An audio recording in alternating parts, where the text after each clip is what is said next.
That's radioguild.net. And now, another 2 minutes of relaxation. Breathe and enjoy.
President Donald Trump told Representative Marjorie Taylor Greene earlier this year that he opposed releasing the Epstein files because doing so would hurt his friends. According to Greene's comments in a New York Times Magazine profile published Monday, Greene, a Georgia Republican who was once one of Trump's most outspoken allies but has since split with him, said Trump also refused to meet with Epstein survivors in the Oval Office, saying they hadn't earned that honor. She recounted that the remarks came during her final conversation with Trump, a phone call he placed after she joined a September news conference alongside Epstein survivors on Capitol Hill. During the call, which Greene says she took on speakerphone, Trump shouted at her, the Times reported. Broadcasting live from the top of Radio Mountain, this is Dailycast Newstalk Radio. It's me again. I have to keep calling to remind y'all that this radio network is one of the best things I have ever heard. I can't stop listening. It's incredible. Keep up the great work. It's beyond impressive. It's incredible. It's brilliant. It's stupendous. Thank you. Now where's my money? Just kidding.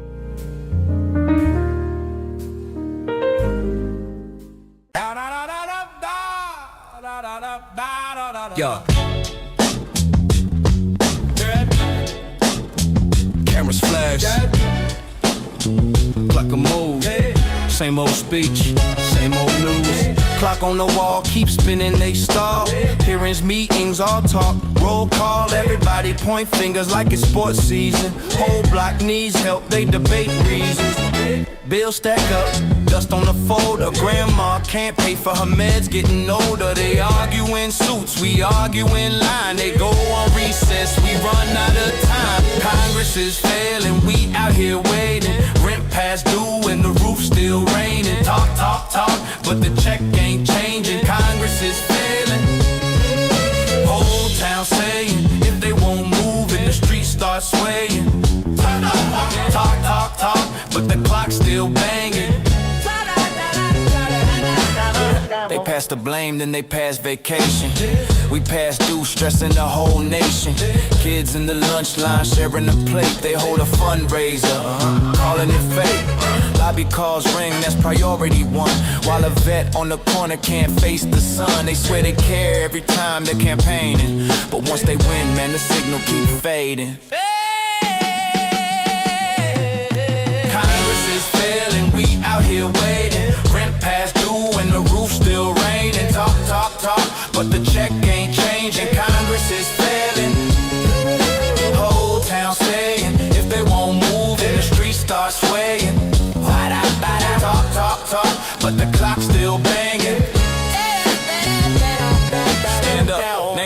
who signs, who flames.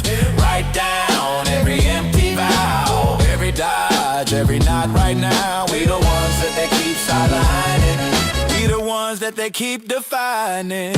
Congress is failing. Congress is failing. Congress is failing. Congress is failing.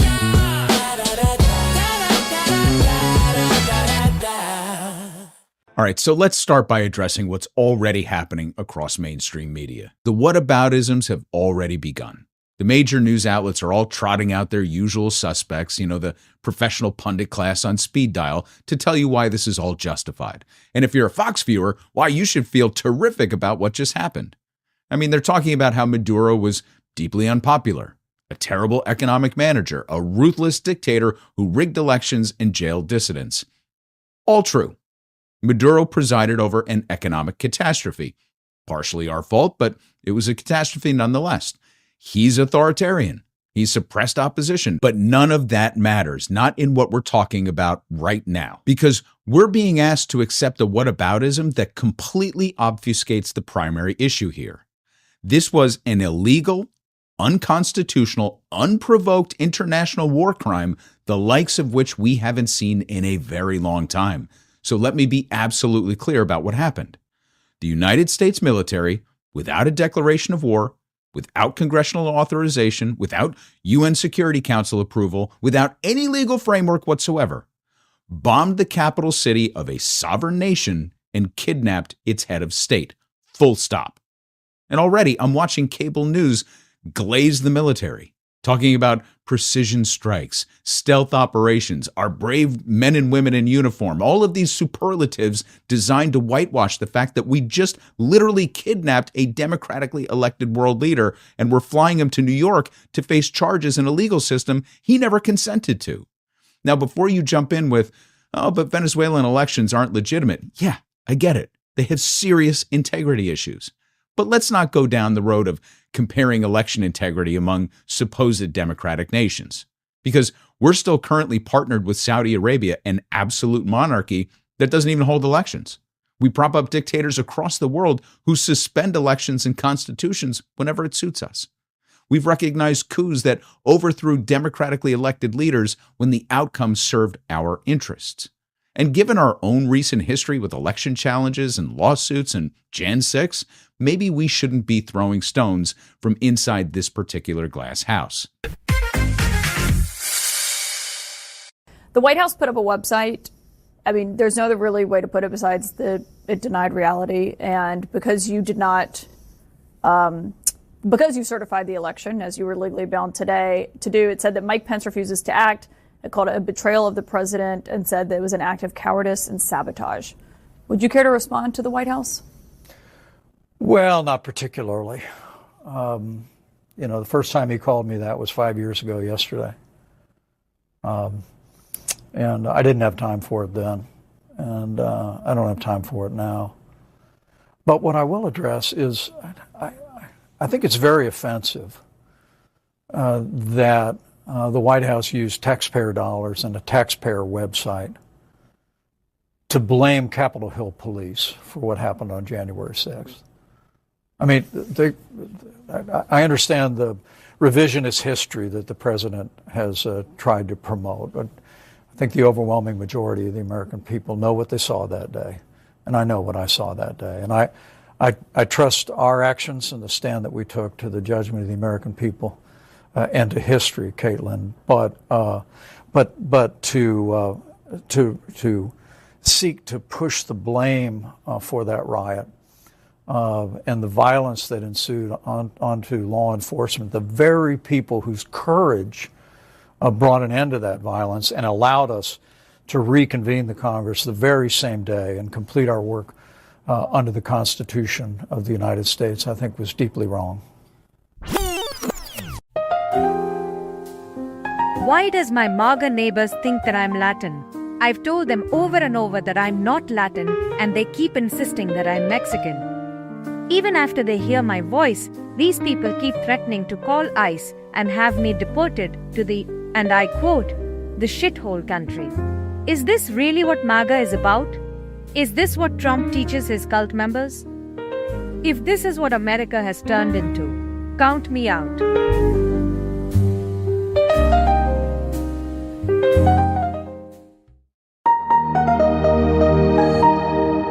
Drivers on a Nevada highway met an unexpected traffic jam when an escaped zebra trotted casually across the road and refused to hurry. Video shared with UPI shows the striped runaway wandering in front of stopped cars as surprised travelers laugh and take photos instead of honking. The animal had slipped away from a nearby property before its slow-motion dash onto the pavement. Deputies and the zebra's owner eventually coaxed it safely off the highway and back into a trailer, turning a potential hazard into a story drivers say they will be telling for years. Andy Sanchez reporting.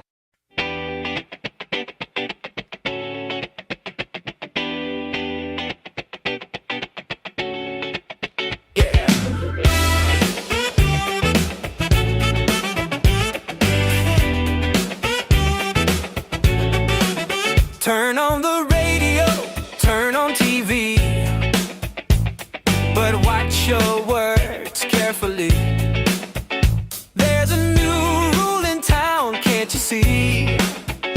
Your opinion depends on who you praise, allegedly. Yeah, the airwaves used to be somewhat free. Now there's a checklist for what you can say on screen. Criticize the wrong guy, that's a penalty. But praise the right one, you're living the dream.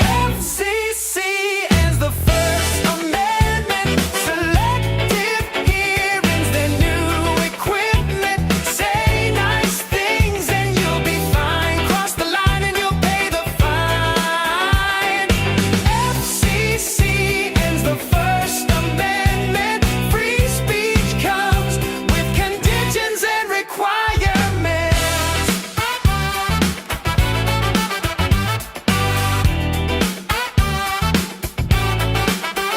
Used to be, you could speak your mind. Now your words get fact-checked and analyzed. Better check the approved talking points, or your broadcast license might get denied.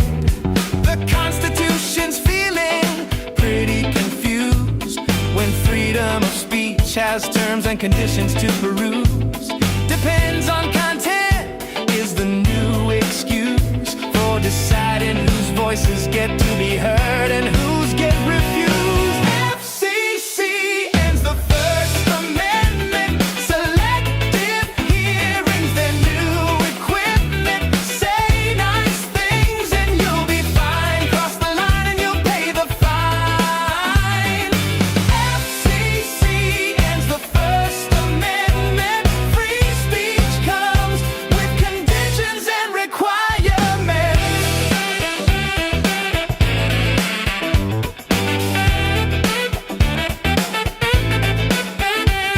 They say it's for the greater good, protecting folks in every neighborhood. But when the censors pick and choose, everybody's freedom's what we lose. FCC ends the First Amendment. Double standards are their new equipment. Praise one side and you'll be fine. Criticize and you'll pay the fine. FCC ends the First Amendment.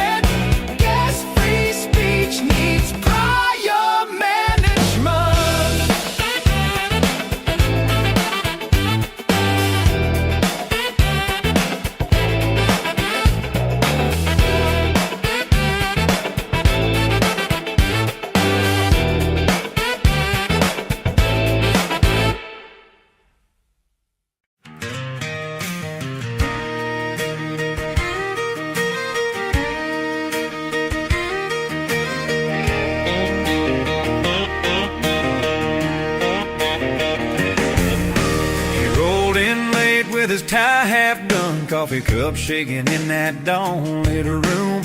Big talk starting about the jobs and the debt, but his eyelids droop like a southern June. Staff still talking about the plan and the wall. He's nodding hard like he's right on track, but that slow head bobbing, yes I agree, it's his chin doing laps on his chest and the back. Sleepy Dawn in the big white chair, dreaming through the briefings like he just don't care. World on fire, but the lights are on dim. Everybody working while they're working on him. Sleepy Dawn with the TV on, tweeting in his dreams till the morning's gone. Whole town waiting on the break of dawn, but the country's tucked in with Sleepy Dawn.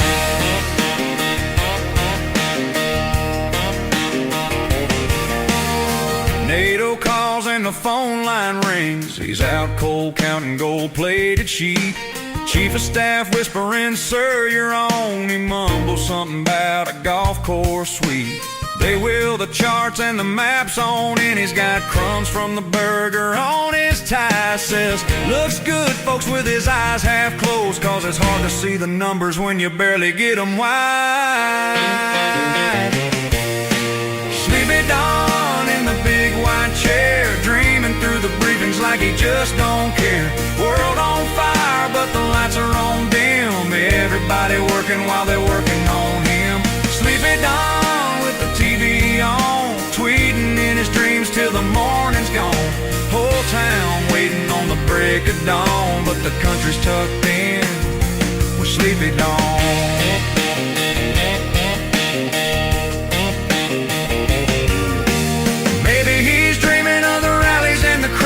Drifting through a mansion made of marble and clouds, but back here we're staring at the clock on the wall, saying somebody shake that man before we all nod off, y'all. Sleepy Dawn, Sleepy Dawn, Sleepy Dawn.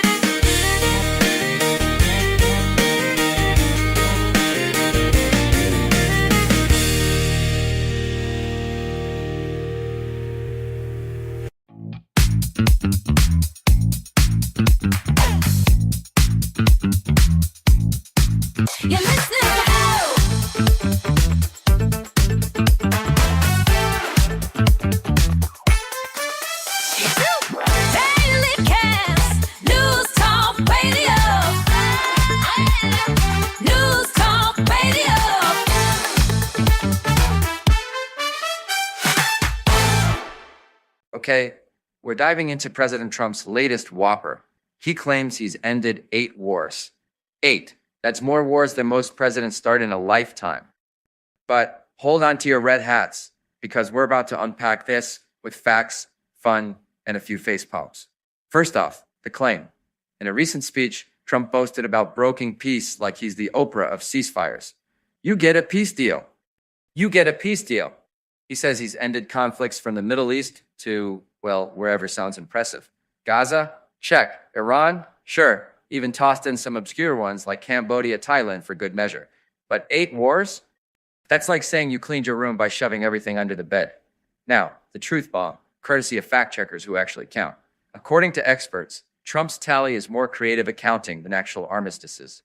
He might have nudged a few ceasefires or hostage swaps, but ending full-blown wars? Not so much. For instance, the Gaza deal was more of a timeout than a touchdown, and ongoing skirmishes say otherwise. The BBC dug in and found his 8 wars, God fighting, by 10 years of contract. List includes stuff that weren't even wars to begin with, more like heated arguments with missiles. If Trump ended 8 wars, why is my Twitter feed still exploding? Seriously though, Trump even claimed no president before him ever ended a war. Tell that to Woodrow Wilson or Jimmy Carter, who won Nobels for peace, not just golf trophies.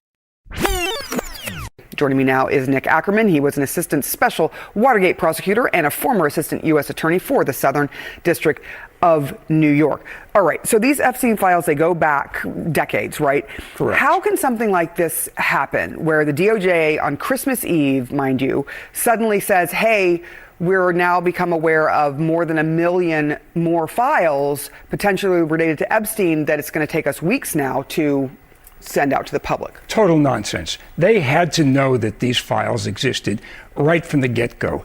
First of all, we know that prior to May of this year, Pam Bondi had lots of FBI agents going through all of these files to determine whether President Trump's name was in these documents. So she knew where the documents were. But on top of that, even more glaring is the fact that all of these documents, they had to know were in the Southern District of New York that prosecuted the Maxwell and Epstein criminal cases. Why is that? Because when you're a prosecutor, you are obliged, you're commanded to return over to the defense exculpatory evidence under a Supreme Court decision known as Brady.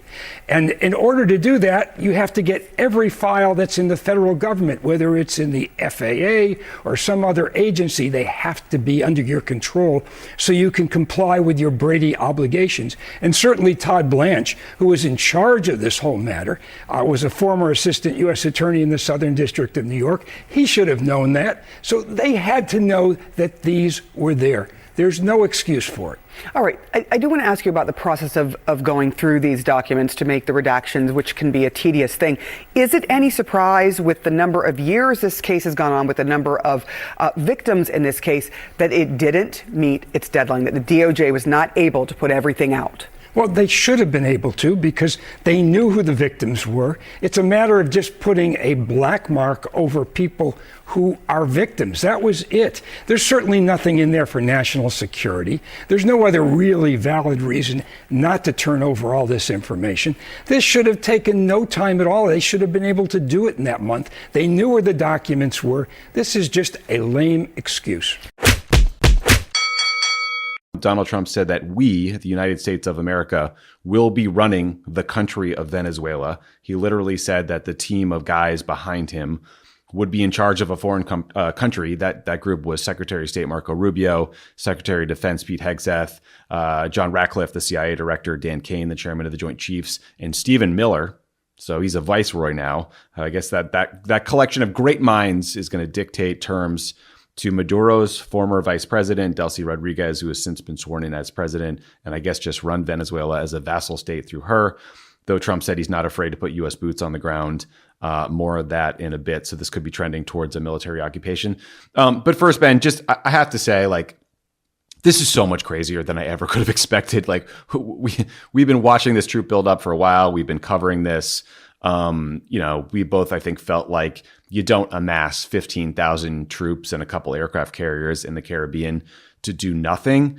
But Trump launching this capture operation against Maduro and then explicitly saying that his team of aides, including, Viceroys Rubio, Hegseth, Stephen Miller, are now going to run Venezuela until some transition point TBD, is just batshit crazy.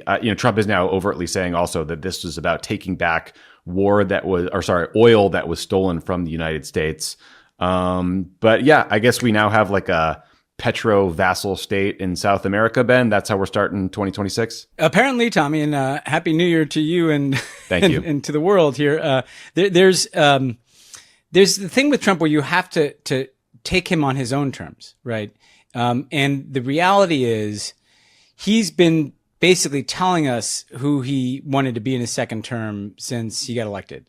And keep in mind, one of the first things he started talking about after he was elected were Greenland and Panama. And the reason that's important is because, yes, that's not who was on the punch card today. But we are kind of moved from yesterday into today, from one era into a new era here, where the United States is back in the empire business in this hemisphere. And let's be clear, that's not hyperbole. That's what he said. Now, you go through the roller coaster of the last few hours. It starts with this operation. It says, I'm saying to myself, okay, we're doing this now. We've been saying for months on this podcast, clearly this is about regime change. I am so stressed. I'm tired of hearing about Trump. I'm sick of him I'm sick of MAGA. They are destroying this country, and I don't understand why they believe Trump is doing good. He's a mess. They're a mess. They're really stressing me out. It's disgusting. It's gross. I need to mentally refresh, and I can't do so if I continue to go on social media and see that large, gross old man spewing his hate. I can't wait for 2028. He needs to be impeded now. More listener feedback from the Truthcast feedback line. Just when you thought it was safe to go back outside, Trump has decided that he's going to start his MAGA hate rallies again. He wants to convince his poorly educated cult followers that the economy is amazing. Gas prices are low and groceries have never been lower. This is what we're dealing with now. When will they learn? To get on the air and give us your feedback, go to dailycast.news/talk.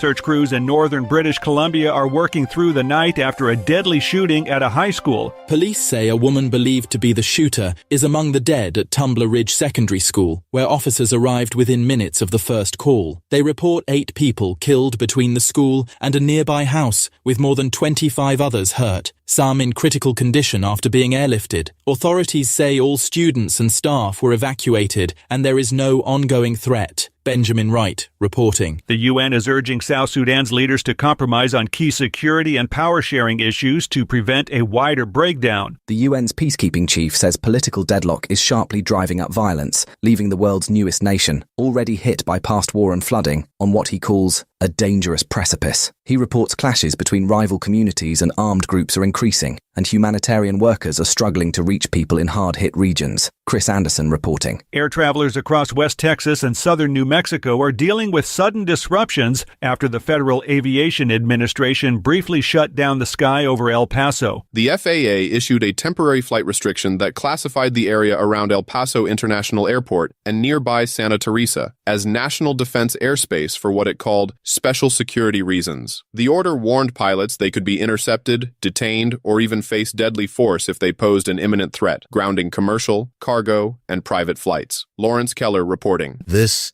is the latest news headlines.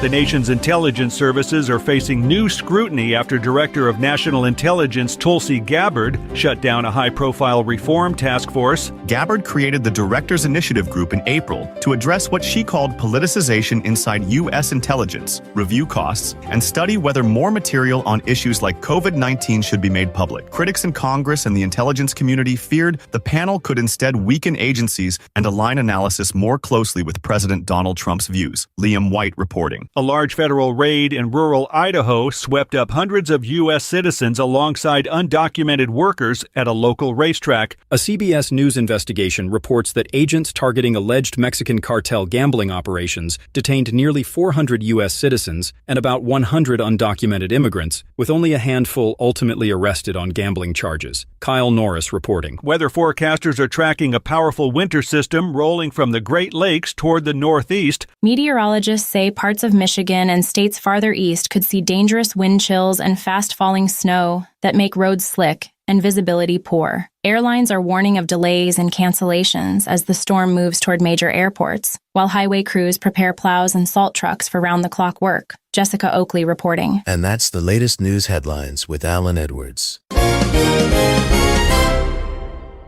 You felt like you were listening to a podcast on 2X. And that kind of manic delivery was very, very disturbing, very pressurized speech. And as the address went on, the cadence of his remarks became quicker. And we've never seen the president, like that. He seemed almost frantic, and it was disturbing to watch. It was disturbing because he's the commander in chief.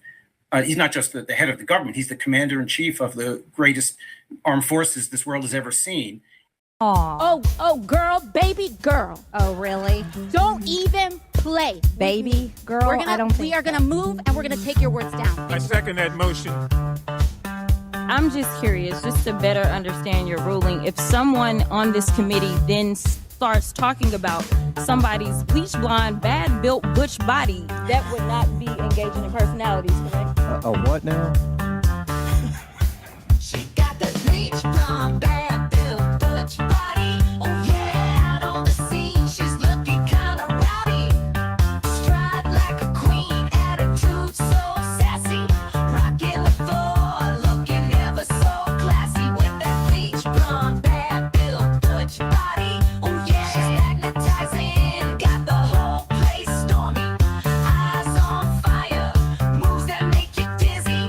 Shake it up now, everybody get busy. A what now? Oh what now? A what now? Oh what now? Bleach blonde, bad built butch body. A what now? Oh what now? A what now? Oh what now? She got the groove and the glam, oh buddy. If anyone is going to be charged and forced to remain in jail, forced to be serving prison time, She struts with power, owning every hour. That style, that flair, you can't help but stare. Electrifying, she's aligning. That bleach blonde shine got everybody vying. She's that bleach blonde, bad built butch body. Oh yeah, kicking up dust, make it hot and groovy. Smooth like butter, tough as nails, unruly. Lady boss moves, captivated truly. A what now? Oh what now? A what now? Oh what now? Bleach blonde, bad built butch body. A what now? Oh what now? A what now? Oh what now? She's the queen, don't need no cavalry. I worship God. God. And Jesus is my Savior. I don't worship President Trump.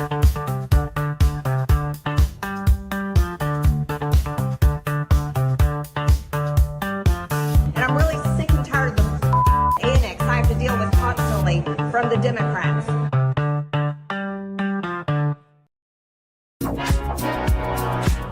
Bleach blonde, bad built butch body. Bleach blonde, bad built butch body. Bleach blonde, bad built butch body. A what now? A what now? A what now?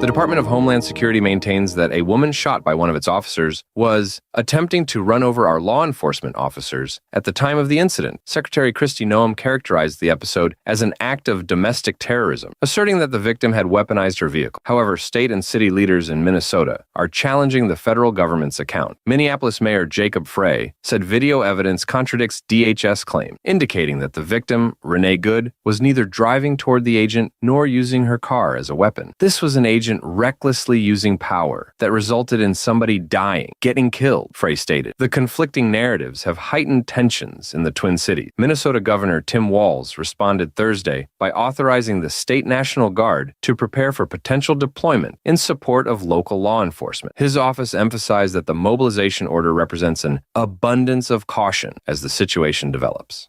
The rich and powerful men who raped or abused them, or who were at these Epstein parties and watched rape and abuse, are their names in there? Are they going to finally face accountability? And as we search through these documents, we need to figure out whether they have hid those or whether that is actually coming out. Now, the law, as Lisa said, clearly required all unclassified information being released today. They obviously have not complied with that law. They claim that this is because it was only a few weeks. Well, they've known about this for months. They should have been preparing that. So at the very least, what we need is for the Attorney General or the Deputy Attorney General to have a press conference and say, here is what we have released. Here is the timeline of what we're going to release by when to be in full compliance of the law. Here is what we've redacted, and here is why we've redacted this, which is required by the law. And so we'll see what they do. I'm not in a cult. I am not in a cult. People that think they have to defend every single letter or word or sentence of President Trump, if you think that's what you have to do, you are in a cult. I am not in a cult. I elected President Trump. I fought for him and put him in the White House. And again, I'll remind everybody, voted with him 98% of the time, put him in the White House because I believed in America First policies. I don't believe in fighting every foreign war. I do not believe in calling affordability crisis. I don't believe that's a hoax. I don't believe raping 14 and 16-year-olds is a hoax. And in President Trump, I went against him on bringing 600,000 Chinese foreign students. I don't support H-1B visas, and I don't support the state moratorium, AI state moratorium, taking away state rights. People need to judge me by my actions. It's about moving forward, sharing opinions, and providing news and information. For Democrats, moderates, and independents, this is Dailycast Newstalk Radio. You're stuck in the middle with Alan Edwards. So Germany's chancellor said it best a couple of weeks ago when he said the U.S. president will back down. We just need to hold out. And he was correct. Tariffs on, MAGA says it'll create jobs. Tariffs off, MAGA calls it the art of the deal. On, off. All this while world is laughing at us, at our so-called leader. Donald Trump thought the world leaders would bow down and beg to work out deals when he dangled these hollow tariff threats in front of them. Instead, they all called his bluff, stood their ground, and Trump was the one that backed down, fell to his knees, and called it off. He has now set a precedent where the world knows he's bluffing and won't follow through on anything. They know he's fake and doesn't mean what he says. They know that his threats mean nothing. In other words, they know exactly who this guy is. He doesn't have a poker face. He's not the businessman that everybody claims he is. They know his number, and they now have the upper hand. Donald Trump lost this one. He lost this big time. He blew it. He's an embarrassment on the world stage. The world is laughing. They not only don't trust anything he says, they now don't believe anything he says and will call his bluff each and every time. Thanks again, Don. You blew it again. It's a crazy world, but we thrive. With every turn, we're so alive. In this crazy world, we survive. Together, babe, we will rise. And now, another MAGA reality slap. Trump lives the life of the chronic bullshitter. You know, he's got his patter down, he goes out, he sells a good line. But every so often, the chickens come home to roost. You know, people say, well, you promised me this, where is it? You know, and that, you know, he ran for office again saying, I'm going to fix the economy and I'm going to make everything better and we're going to be respected in the world and I'm going to be a peacemaker and so on and so forth. And the reality is you can get all the made up trophies from FIFA and other people you want, and you can have your cabinet say that, you know, you're handsome and you have a six-pack and all that kind of stuff. But what does it mean for regular people? And the problem is, this ties to your prior question, over the next year, what are you going to see? You're going to see prices go up. You're going to see the economy slow down. You're going to see that the services you got from the Veterans Administration are not as available to you anymore. You're going to see the cost of your health care double or triple or quadruple, you know, and that you're not going to be able to actually afford your health care. If your kid got picked up on a school bus because they're disabled, you're going to see that program is canceled. If you look outside your window, and you're living in most American cities these days, you're going to see ICE rounding up your neighbor or rounding up somebody who works in your neighborhood, dragging them off, whether they're an American citizen or they're not, whether they did anything wrong or not, whether they're contributing to the community or not. And that's going to add up. And I think that's why the year is going to be terrible. And it's just doubly terrible for Donald Trump because despite all his efforts to put his thumb on the scale of the elections, there will be an election next year. What will it take? A golden shower rain or Trump in a thong dancing insane? Nothing stops the cold. They're blind as a bat, screwing themselves over and loving that. Keeping you informed. This is Dailycast Newstalk Radio. He literally screamed at the American people for 18 minutes, almost 20 minutes. And I wondered, was by screaming, is he trying to convince the American people that what he's saying is true, or is he trying to convince himself?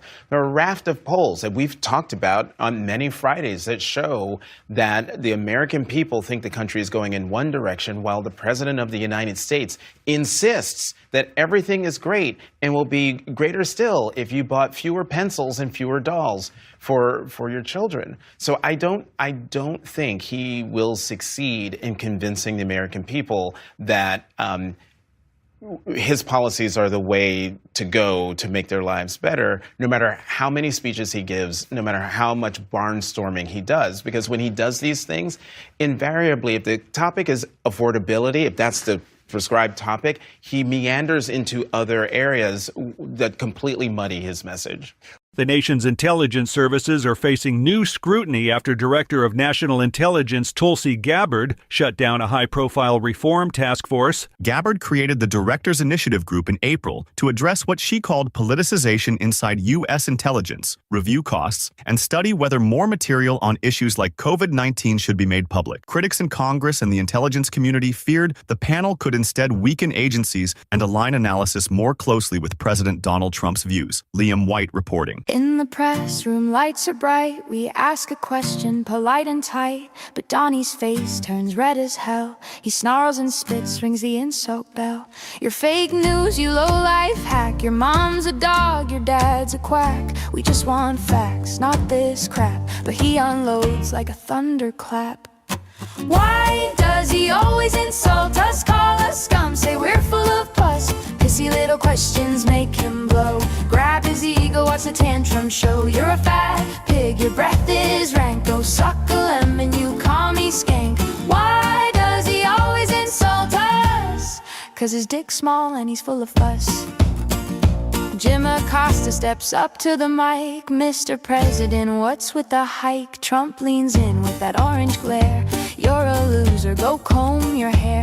April Ryan asks about the wall. He yells, sit down, you're 5 feet tall. We probe on taxes, he flips the script. Calls us whores, says we're full of shit. Why does he always insult us, call us scum, say we're full of pus? Pissy little questions make him blow. Grab his ego, watch the tantrum show. You're a fat pig, your breath is rank. Go suck a lemon, you call me skank. Why does he always insult us? 'Cause his dick's small and he's full of fuss.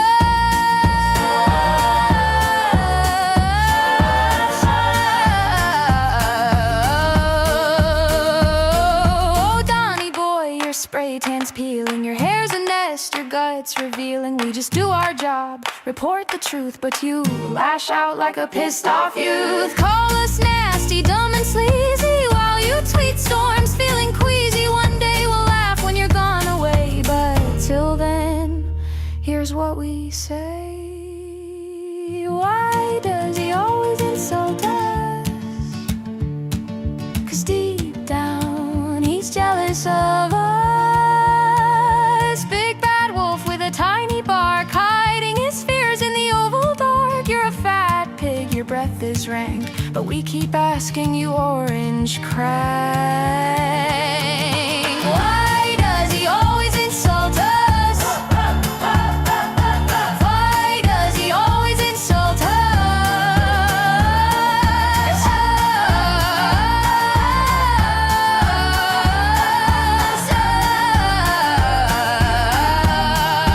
Fuck if we know, but it's hilarious.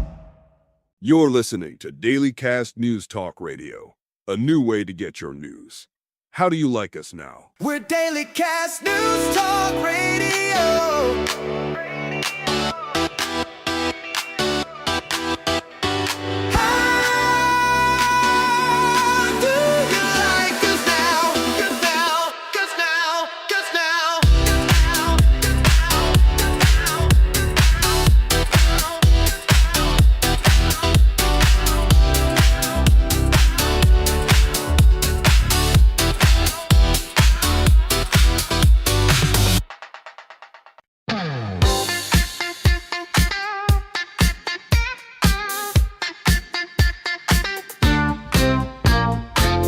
Woke up this morning, turned on the TV. Every channel screaming at me urgently. Breaking news, but it broke 3 days ago. Same 5 stories on a loop. Here we go. The ticker scrolling, my blood pressure's rising. Everything shocking, but nothing surprising. They got a panel of 12 to debate whether a tweet from last night was great. Don't get hooked to cable news, it'll give you the 24-hour blues. They decide what matters today based on clicks and what advertisers pay. Don't get hooked to cable news, you'll be angry and confused. They're selling drama by the pound while the real world spins around. Corporate headquarters picks the story. Outrage gets ratings, truth gets boring. If it bleeds, it leads, that's the golden rule. But somehow they missed that chemical spill near my school. Got 17 pundits yelling at each other about some celebrities. Brother's mother, exclusive interview with the same 3 guests who were on 5 other shows. I'm not impressed. Don't get hooked to big 24-hour blues. They decide what matters today based on clicks and what advertisers pay. Don't get hooked to cable news, you'll be angry and confused. They're selling drama by the pound while the real world spins around. Pharmaceutical ads every 7 minutes. Funny how they never question what's in it. This segment brought to you by Big Oil Corp. Right before climate science gets distorted, the graphics flash, the music's tense. Everything's alert, but it don't make sense. They manufacture urgency and fear, cause calm informed people don't keep watching here.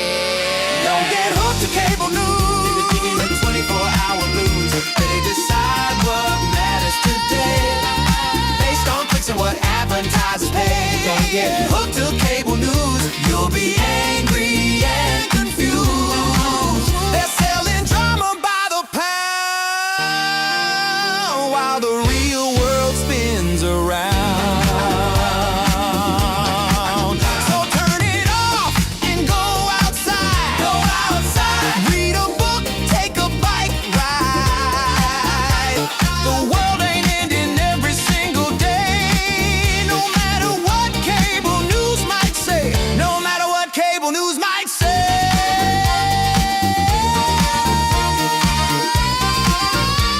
No matter what cable news might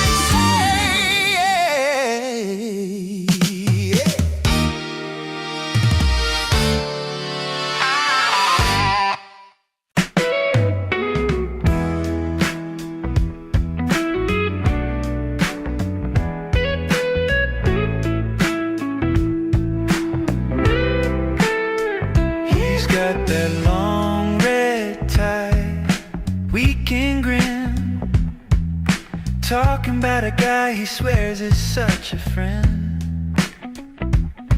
A little side-eye smile when the cameras roll, like only they know something that we don't know.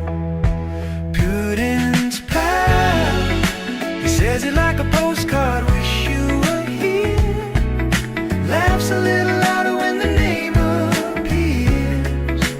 Putin's pal feels so mellow in the way he brags, waving tiny fingers, hugging foreign flags. Putin's pal.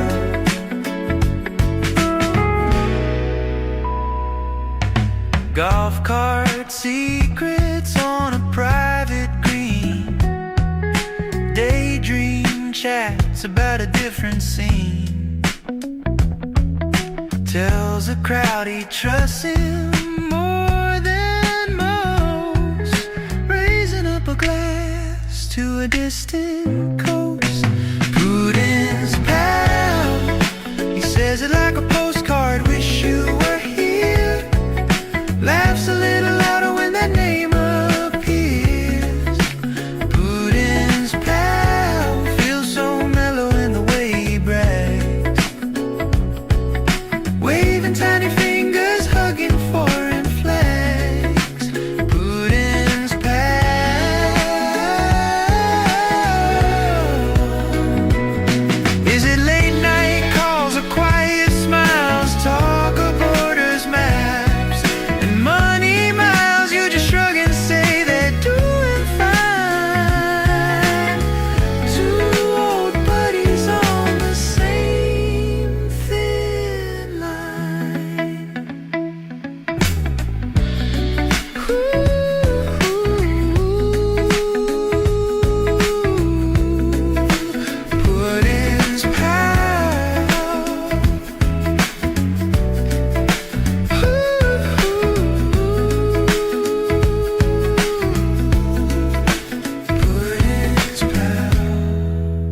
Broadcasting live, 24 hours a day, for Democrats, moderates, and independents. This is Dailycast Newstalk Radio. More listener feedback from the Truthcast feedback line. I'm glad that there is independent media to take over where the greedy corporate media has left off. When I see the CBS leader, MAGA cult member, shut down a 60-minute story because the bloated, sweaty, swollen orange thing demanded it, that was my last straw with watching mainstream media. They are all crooks. They are all greedy crooks. No more.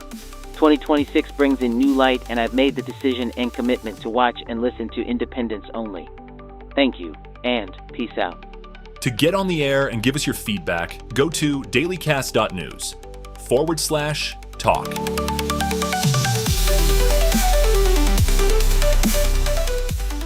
Will they continue with these ridiculous prosecutions? Because in this case, it's a joke. I mean, he thinks himself his prosecutions were a joke, but these are an actual joke. You know, as you said, with those documents, is he going to, would Hillary Clinton be in his sights? Would others that he's talked about, or is everyone?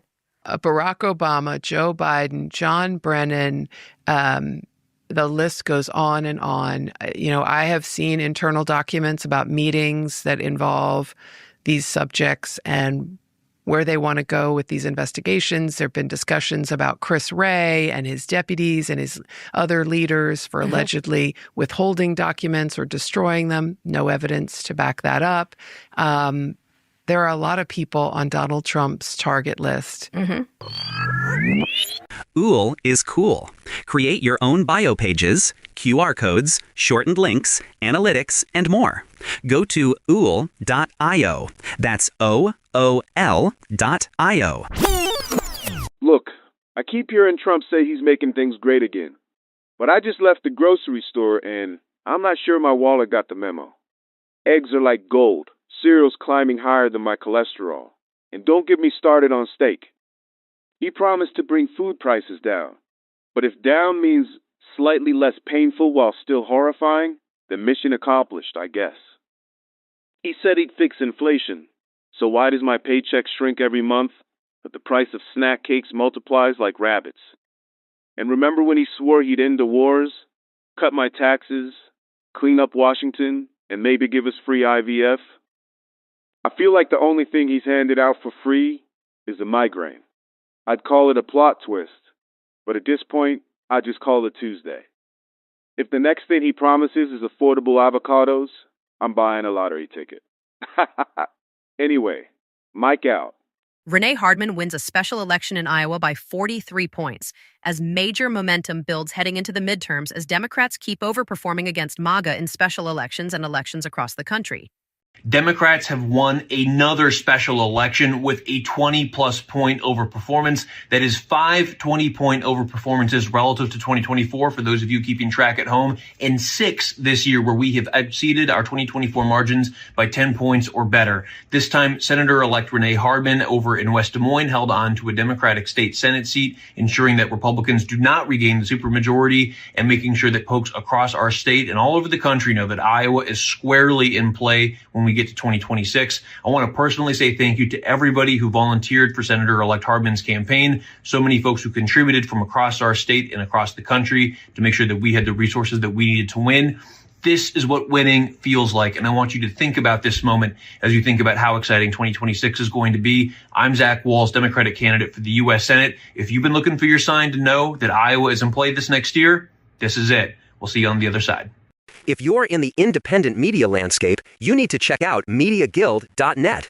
It's all about content creators, streamers, and broadcasters. It's MediaGuild.net. Check it out today.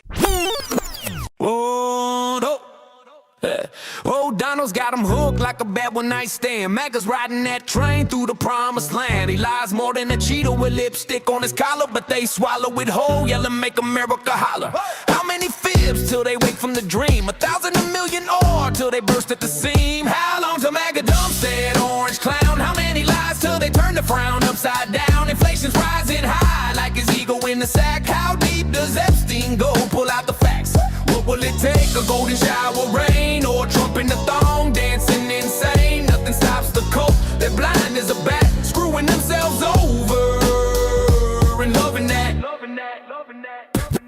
policy grabbing tails and hush money flows. But MAGA's like fake news, that's how it goes. Inflation's blowing up, prices hitting the roof. Groceries cost a fortune, but they blame the poof. How high does it gotta climb till they see the light? Till their wallets are empty and they're screwing all night. How long till MAGA dumps that orange clown? How many lies till they turn that frown upside down? Inflation's rising high like his ego in the sack. How deep does Epstein go? Pull out the facts. What will it take? A golden shower rain or Trump in the thong dancing insane? Nothing stops the cold. They're blind as a bat, screwing themselves over and loving that.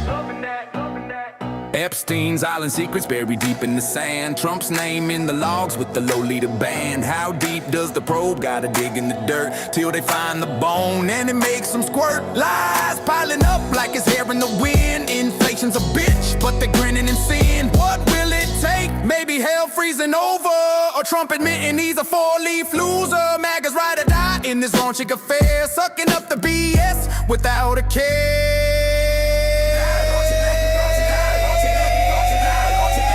How long forever, baby? That's the game. Trump's dead, daddy, and the screaming his name. How long till MAGA dope, dope, dope, dope, dope, till MAGA dope, dope, dope, dope? What will it take? A golden shower rain or Trump in the thong dancing insane? Nothing stops the cold. They're blind as a bat, screwing themselves over and loving that. Loving that. Loving that. This is News in 60 with Alan Edwards. Search crews in northern British Columbia are working through the night after a deadly shooting at a high school. Police say a woman believed to be the shooter is among the dead at Tumbler Ridge Secondary School, where officers arrived within minutes of the first call. The UN is urging South Sudan's leaders to compromise on key security and power-sharing issues to prevent a wider breakdown. The UN's peacekeeping chief says political deadlock is sharply driving up violence, leaving the world's newest nation, already hit by past war and flooding, on what he calls a dangerous precipice. Air travelers across West Texas and southern New Mexico are dealing with sudden disruptions after the Federal Aviation Administration briefly shut down the sky over El Paso. The FAA issued a temporary flight restriction. The nation's intelligence services are facing new scrutiny after Director of National Intelligence Tulsi Gabbard shut down a high-profile reform task force. Gabbard created the Directors Initiative Group in April. And now, another MAGA reality slap. Trump lives the life of the chronic bullshitter. You know, he's got his patter down, he goes out, he sells a good line, but every so often, the chickens come home to roost. You know, certain people say, well, you promised me this, where is it?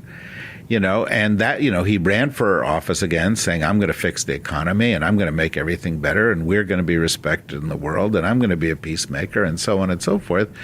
And the reality is you can get all the made up trophies from FIFA and other people you want, and you can have your cabinet say that, you know, you're handsome and you have a six-pack and all that kind of stuff. But what does it mean for regular people? And the problem is, this ties to your prior question, over the next year, what are you going to see? You're going to see prices go up.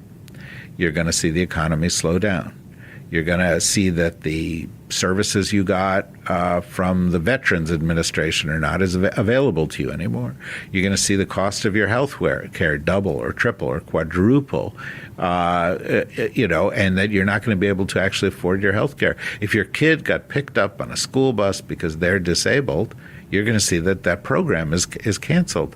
If you look outside your window, and you're living in most American cities these days, you're going to see ICE rounding up your neighbor or rounding up somebody who works in your neighborhood, dragging them off, whether they're an American citizen or they're not, whether they did anything wrong or not, whether they're contributing to the community or not.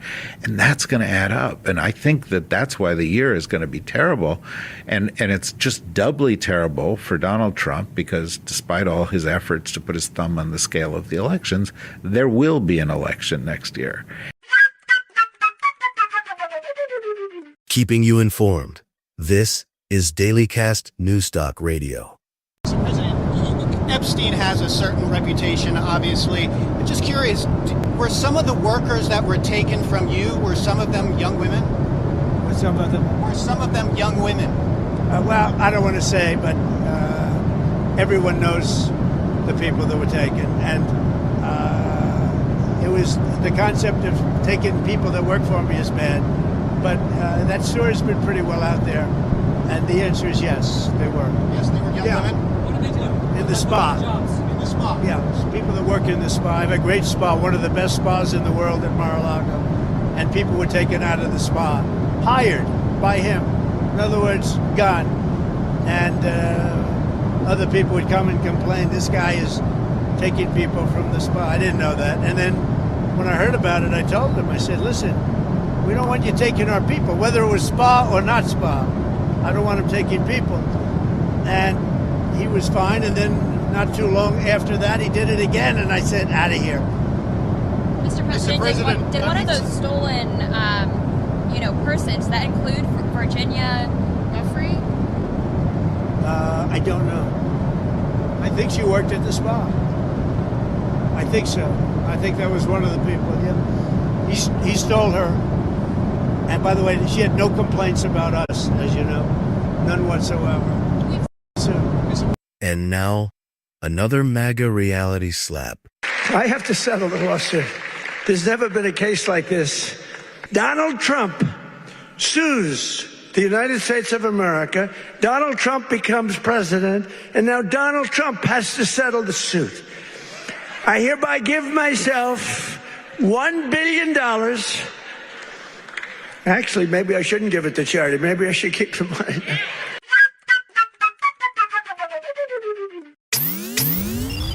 This is Dailycast Newstalk Radio. 8 years ago, I launched my very first campaign for the Texas House of Representatives, back home in Williamson County. Back then, I was told the race was unwinnable. I was told flipping a Trump district was impossible. I was told I was too young. I was told I didn't have the money or the political connections to win. I was the underdog in that race.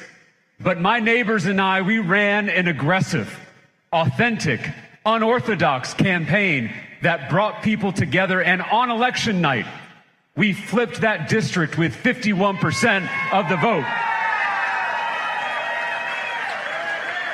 That was a hard-fought race, and it almost cost me everything. In that very first campaign, I was a healthy 28-year-old, and I decided to walk the entire length of my district, 25 miles, all in the Texas heat, holding 3 town halls along the walk. Halfway through, I started to feel fatigued and nauseous. I threw up a couple times along the walk, but somehow I finished. When I got home, I went to bed. I figured I was dehydrated, but I slept for 36 hours straight. My family got concerned. They took me to the ER where nurses checked my blood sugar. I'd never had my blood sugar tested before. They told me that a normal blood sugar is 100 or lower. Mine was 900. I was in a state of diabetic ketoacidosis, which leads to coma and death without insulin. I was lucky to be alive. When I got out of the ICU, I went to Walgreens to pick up my first 30-day supply of insulin, and it cost me $684. I didn't have that kind of money, still don't have that kind of money, and so I put it on a credit card. Many Texans with diabetes can't afford their insulin, so they ration or skip doses, and many of them die because of it. All because Big Pharma has manipulated and monopolized the insulin market, driving up prices to maximize profit. So when I got elected, I passed a bill through the Texas legislature to cap insulin copays at $25 per prescription. And I'm not going to stop fighting until insulin is free for every single person who needs it in this country. And now, another low-energy Donnie break. They put out a report that Donald Trump, so I took a lot of physicals, and I did something no other president's ever done. I took cognitive tests because I know that, and by the way, not easy. you get to those last questions, those last 10, 15 questions, yeah, nobody on that stand could answer probably any of them. And I got him. I aced him. And no other president's taken a cognitive. Could you imagine Sleepy Joe taking a cognitive test?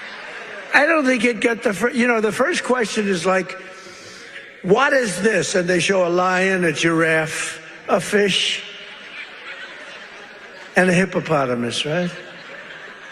And they say, which is the giraffe? So that's the only question. But what happens is it then gets harder. I don't think Joe would have gotten the first question right. He would say hippo. Right. I want the hippo.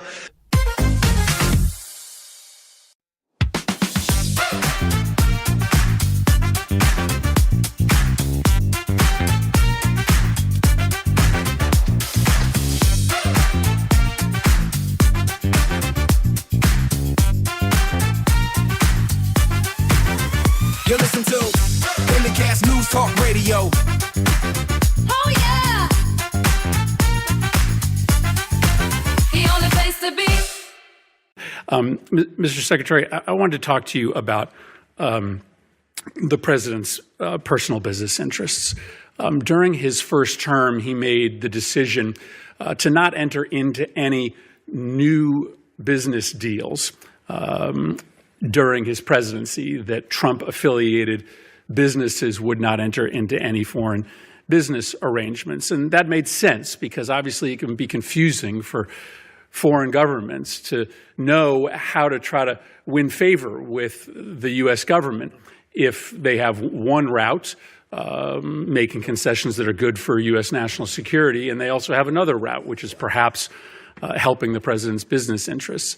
The president obviously changed that policy, and in this administration, his business interests are announcing new agreements and new investments into those business interests by foreign governments. And I think it stands to reason that creates a real problem for foreign policy, and it creates a problem for foreign governments in which they don't exactly know what the best way is to try to get on good terms with the U.S. government and with the White House. Is it to do what's right for American national security, or might it also be to do a business deal with the President of the United States or the entities that he controls? Just to clarify, when the President's businesses are engaged in negotiations, for instance, with the UAE, on their stablecoin business. There was this big investment announced recently. You are not part of those negotiations. Those are being done by the president's family or those representing the president's business. Yeah, I'm not aware the president's involved in managing any business. He's other than the presidency of the United States. His family is allowed to make business deals. They continue to operate the enterprises that his family ran.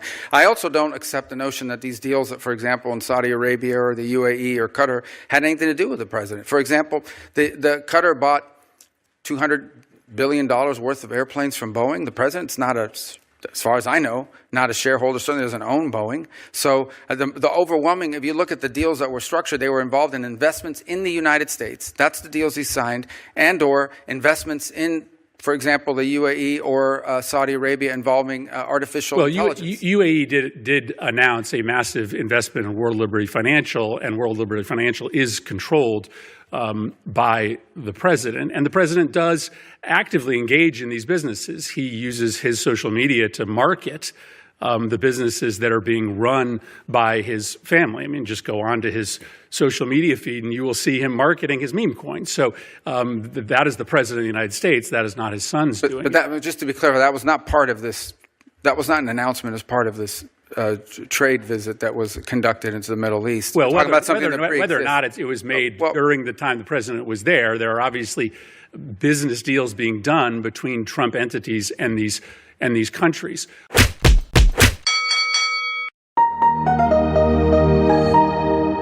Drivers on a Nevada highway met an unexpected traffic jam when an escaped zebra trotted casually across the road and refused to hurry. Video shared with UPI shows the striped runaway wandering in front of stopped cars as surprised travelers laugh and take photos instead of honking. The animal had slipped away from a nearby property before its slow-motion dash onto the pavement. Deputies and the zebra's owner eventually coaxed it safely off the highway and back into a trailer, turning a potential hazard into a story drivers say they will be telling for years. Andy Sanchez reporting. And now, another 2 minutes of relaxation. Breathe and enjoy.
You're listening to Dailycast Newstalk Radio. And now, another 2 minutes of relaxation. Breathe and enjoy.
You strut around like you own the place, but baby, you can't keep up the pace. Grooving in the wrong direction. direction, lost in your own reflection.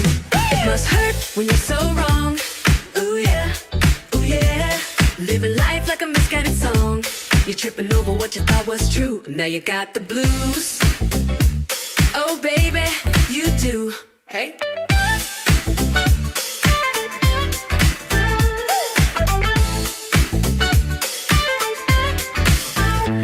You say you got it all figured out, but darling, that's the thing I doubt. False confidence is your disguise, but the truth is hiding in your eyes. It must hurt when you're so wrong. Come on, come on. Walking around singing the wrong song. Reality's gonna hit you strong, and you'll be singing a different song. Hey!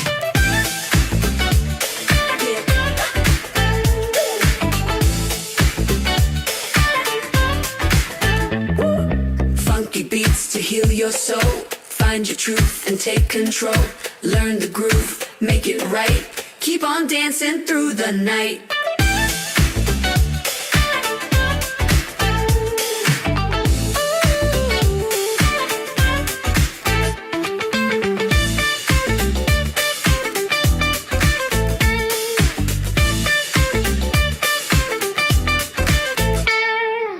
It must hurt when you're so wrong. Oh yeah, living life like a misguided song. You're tripping over what you thought was true. Now you got the blues. Oh baby, you do.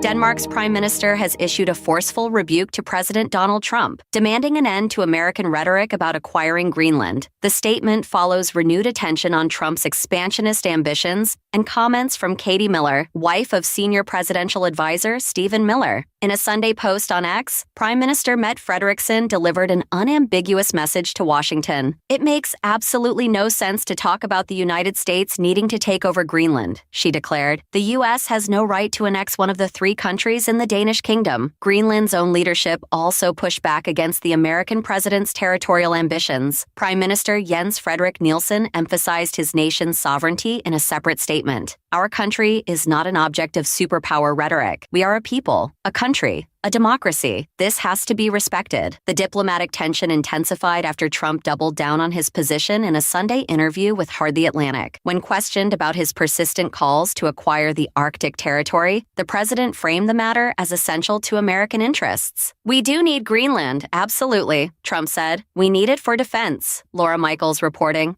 Another Truthcast Newstalk Radio editorial. The United States' poorly educated status is nothing short of a national embarrassment. In the world's wealthiest country, a staggering 54% of adults read below a 6th grade level, with a shocking 20% unable to comprehend text beyond a 5th grade level. Let that sink in for a moment. More than half of American adults struggle with reading materials that most children master before they hit their teens. This isn't just disappointing, it's a crisis that threatens the very foundations of our democracy and our position on the world stage. Trump is taking advantage of this as he continues to dumb down Americans. But as if these numbers weren't alarming enough, the situation appears to be worsening. Recent data shows that our children's reading scores are plummeting, with both 4th and 8th graders performing significantly worse than they did just a few years ago.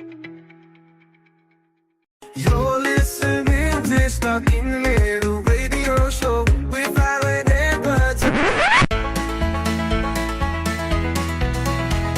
This is lunacy. It's crazy, it's wacko, it's psychotic. I wake up every morning and say this. It's my ritual. Oh my God, here we go again. You know, every time I say, when you think he can't top himself, he does the next day. So I don't even say it anymore because every day is a new day with this man. If this is not a slap in the face of all law-abiding Americans, President Donald Trump stated that his administration was weighing the idea of creating a compensation fund for individuals who were pardoned after participating in the January 6, 2021 attack on the Capitol, aimed at disrupting the certification of his electoral loss to President Biden. Can you believe this? he now wants to give them checks. During an interview with conservative network Newsmax on Tuesday, Trump mentioned that members of administration were considering, we'll see what happens there, the prospect of offering restitution to those prosecuted over the incident, quote unquote. When asked if he was exploring a compensation fund to address financial losses and missed opportunities the rioters faced during their legal battles, Trump responded that there is a lot of talk about it, noting that people in the government really like that group of people. Holy macro. Are we on Mars right now? And now, it's time for another MAGA What the F. I'm the only president that didn't start a war. I didn't start a war. This president, no wars. Started no wars. You're going to end up in a war. Or war or no war. They like a war. They love wars. They love killing people. It's so wonderful.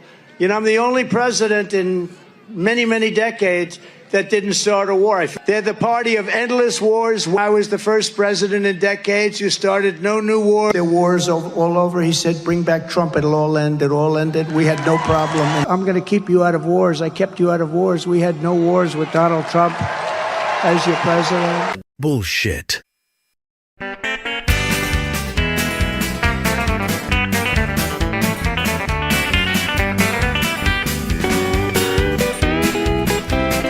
So here's the story, folks. Number one, I am the least anti-Semitic person that you've ever seen in your entire life. Number two, racism. The least racist person. In fact, we did very well relative to other people running as a Republican. Quiet. See, he lied about he was going to get up and ask a very straight, simple question. So, welcome to the world of the media.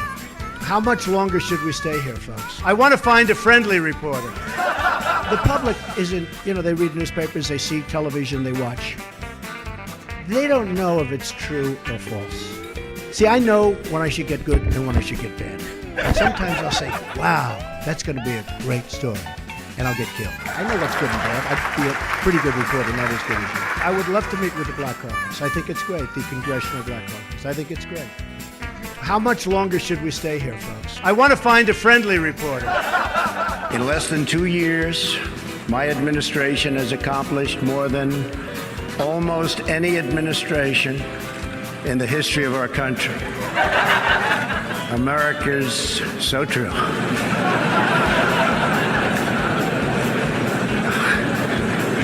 Didn't expect that reaction, but that's okay. Let us rethink old assumptions and open our hearts and minds to possible and possibilities. How much longer should we stay here, folks? I want to find a friendly reporter. He goes by DJ and CJ. He said, call me either one. And has instead given unelected regulators and regulators, we will arrive at a peace and a place. They work 2 jobs and sometimes 3 jobs. They sacrifice every day for the furniture and future of their children. Authority and authoritarian powers through their lives, and though their lives were cut short. Our hope is a word and world of proud, independent nations. What standard? And really, if you think of it, when you talk about the great sailors and the great sailors of the world, we have them. But what stranded sailor doesn't feel relief? And very importantly, air traffic controllers will and this will be highly valued. These are highly valued people. These are amazing people. They work 2 jobs and sometimes 3 jobs. They sacrifice every day for the furniture and future of their children. This is so totally important. An intercontinental ballistic missile. How much longer should we stay here, folks? I want to find a friendly reporter. Air travelers across West Texas and southern New Mexico are dealing with sudden disruptions after the Federal Aviation Administration briefly shut down the sky over El Paso. The FAA issued a temporary flight restriction that classified the area around El Paso International Airport and nearby Santa Teresa as national defense airspace for what it called special security reasons. The order warned pilots they could be intercepted, detained, or even face deadly force if they posed an imminent threat, grounding commercial, cargo, and private flights. Lawrence Keller reporting. The UN is urging South Sudan's leaders to compromise on key security and power-sharing issues to prevent a wider breakdown. The UN's peacekeeping chief says political deadlock is sharply driving up violence, leaving the world's newest nation, already hit by past war and flooding, on what he calls a dangerous precipice. He reports clashes between rival communities and armed groups are increasing, and humanitarian workers are struggling to reach people in hard-hit regions. Chris Anderson reporting. Search crews in northern British Columbia are working through the night after a deadly shooting at a high school. Police say a woman believed to be the shooter is among the dead at Tumbler Ridge Secondary School, where officers arrived within minutes of the first call. They report 8 people killed between the school and a nearby house, with more than 25 others hurt, some in critical condition after being airlifted. Authorities say all students and staff were evacuated and there is no ongoing threat. Benjamin Wright reporting. This is the latest news headlines. Weather forecasters are tracking a powerful winter system rolling from the Great Lakes toward the northeast. Meteorologists say parts of Michigan and states farther east could see dangerous wind chills and fast-falling snow that make roads slick and visibility poor. Airlines are warning of delays and cancellations as the storm moves toward major airports, while highway crews prepare plows and salt trucks for round-the-clock work. Jessica Oakley reporting. A large federal raid in rural Idaho swept up hundreds of U.S. citizens alongside undocumented workers at a local racetrack. A CBS News investigation reports that agents targeting alleged Mexican cartel gambling operations detained nearly 400 U.S. citizens and about 100 undocumented immigrants, with only a handful ultimately arrested on gambling charges. Kyle Norris reporting. The nation's intelligence services are facing new scrutiny after Director of National Intelligence Tulsi Gabbard shut down a high-profile reform task force. Gabbard created the Directors Initiative Group in April to address what she called politicization inside U.S. intelligence, review costs, and study whether more material on issues like COVID-19 should be made public. Critics in Congress and the intelligence community feared the panel could instead weaken agencies and align analysis more closely with President Donald Trump's views. Liam White reporting. And that's the latest news headlines with Alan Edwards. Bob here from Tampa. You know what? Trump's doing exactly what he promised, putting America first with these trade policies and cleaning house in the swamp.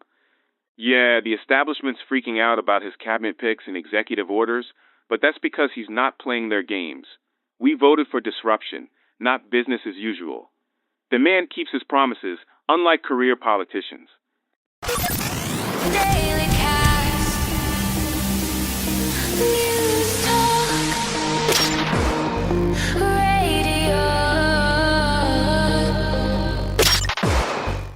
Today we're talking about Donald Trump's health, because apparently science still hasn't figured out how this man is still walking around. He spent years making fun of people's weight, calling them fat, sloppy, or disgusting.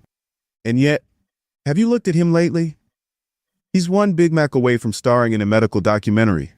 This is the guy who once mocked someone for sweating, but he can't walk down a ramp without looking like he's auditioning for America's Funniest Home Videos. He points at other people's guts while he's standing there with a belly so big his tie is basically working overtime as a tarp. And the color. My God, the color. One day he's bright orange, the next day he's gray. He doesn't look like a former president. He looks like a jack-o'-lantern that's been left on the porch since last October. If karma has a sense of humor, this is it. The man who mocked everyone else's looks now resembles a creamsicle that's been dropped on the sidewalk.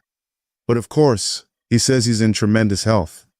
Sure. His diet is 90% McDonald's, 10% Diet Coke, and 0% vegetables. If a doctor ever released a real report, it would probably just say, "Miracle, see appendix for prayer." So the next time Trump lectures anyone about their health or appearance, remember, this is a man who could turn a treadmill into an industrial hazard. Stay healthy, folks. Unlike him. More listener feedback from the Truthcast feedback line. Thank you for doing this story on Trump's Kennedy Center Awards ratings. Thank you for reminding people how much of a flop it was. As you stated, Trump is all about ratings. So he had to be totally pissed when he found out that he got the lowest rating ever in the history of that awards show. He's so pathetic. Did he really think that he was going to have high ratings with him hosting the event? I'm so glad the event flopped. Many would say it's not fair for the award recipients, while those recipients were all MAGA supporters. So all I can say is, oh well. To get on the air and give us your feedback, go to dailycast.news/talk. National radio advertising for $29. Yes, $29. Get all the details about radio advertising for $29. Go to ool.io/advertise. That's ool.io/advertise. Yeah, hi there, Brian. I very much admire your show. Thank you. And just to give a very brief background, from 2017, when I first saw Donald Trump stalking Hillary Clinton on stage, I knew this guy was a world ender. And I told my brother, who lives in America, he's an American citizen now, this guy could end the world. And this is what's happening. This is what's happening. This guy is on the verge of precipitating a World War III in Europe. He's an immoral moron. And I cannot believe he got voted in the second time. I just can't believe it. Neither can I. Neither can I. I mean, what do you think about America and American voters that somehow this guy got back into the White House? Look, the first time I got why they thought he was a disruptor. And the American political machine was corrupt and run by pseudo-oligarchs and so on and so forth. I understood that, and they thought he was going to change it. That's the lie he told. That's the impression he gave. But he clearly, anybody with half a brain can see that's not what he did, and that's not what he was, and that's not who he is. Mm-hmm. And yet, you voted him for the second time. I was so sure this wouldn't happen. I came to America to watch the election with my brother. Wow. I came to San Francisco to watch it with him and to celebrate his defeat. Mm. And I mean, pick him once, okay. Pick him twice, you're crazy. So I agree with you. Crazy. How did 70 I agree with what you're saying. I wanted to ask you, when you have conversations like this about Donald Trump with other of your fellow neighbors in the UK, what is that conversation like? What do you guys talk about? Well, largely we hate him in Britain. We hate him. He's exactly the type of person Britons don't like. We don't like bullies in this country, which is why we stood up to Hitler. And that's the character of Britain. We don't like bullies. So these are just some of the questions you refuse to answer, or have answered with personal attacks on members of this committee. You were asked whether you consulted with career ethics lawyers, as you promised you would do during your nomination hearing, when you approved the president receiving a $400 million gift from the Qataris. You refused to answer that question. You were asked who or what role you may have played, or who played the role in asking that Trump's name be flagged in any of the Epstein documents gathered by the FBI. You refused to answer that question. You were asked whether Holman kept the $50,000 bribe money. You refused to answer that question. You were asked whether Holman paid taxes on the $50,000 bribe money. You refused to answer that question. You were asked, did career prosecutors find insufficient evidence to charge James Comey? You refused to answer that question.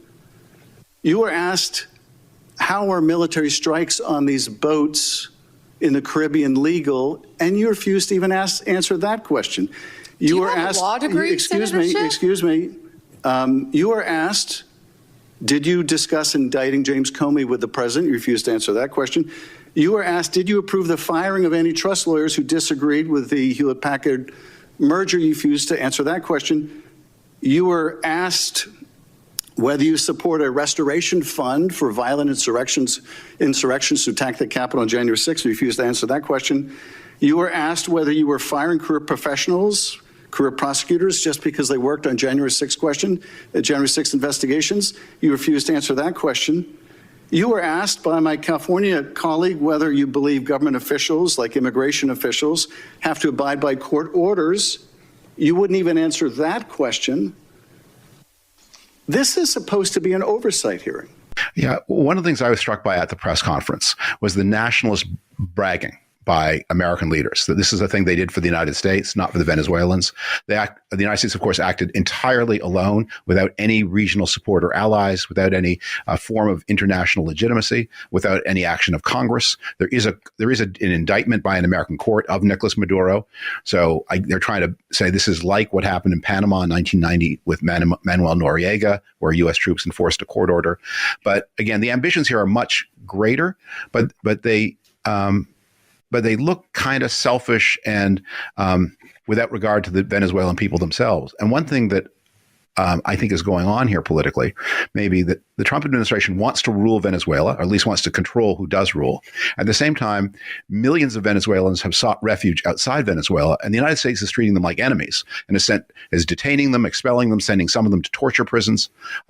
Maybe this is the way that they reconcile those two imperatives by saying, okay, now there's a dictator we like in charge in Venezuela, and we can now round up and expel everyone who fled the last dictator. I mean, that's possible. I mean, some of the language used at the press conference today was Trump once again repeating that Venezuela had sent its criminals and it's emptied out its insane asylums and so on, for none of which there's any proof.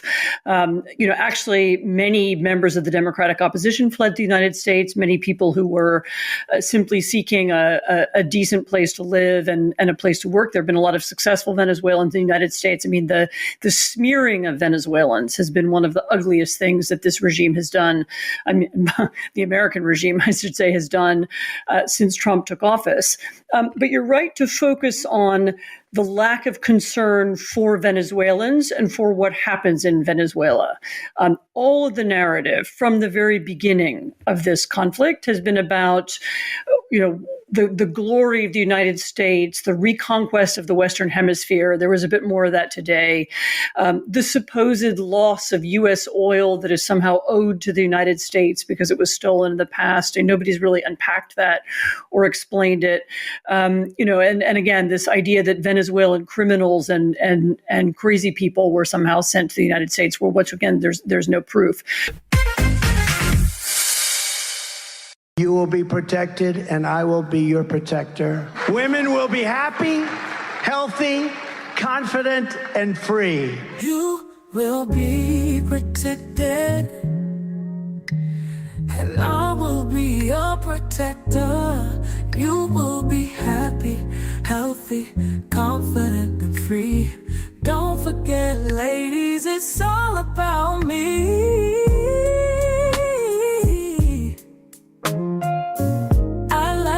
Grab women by the you-know-what.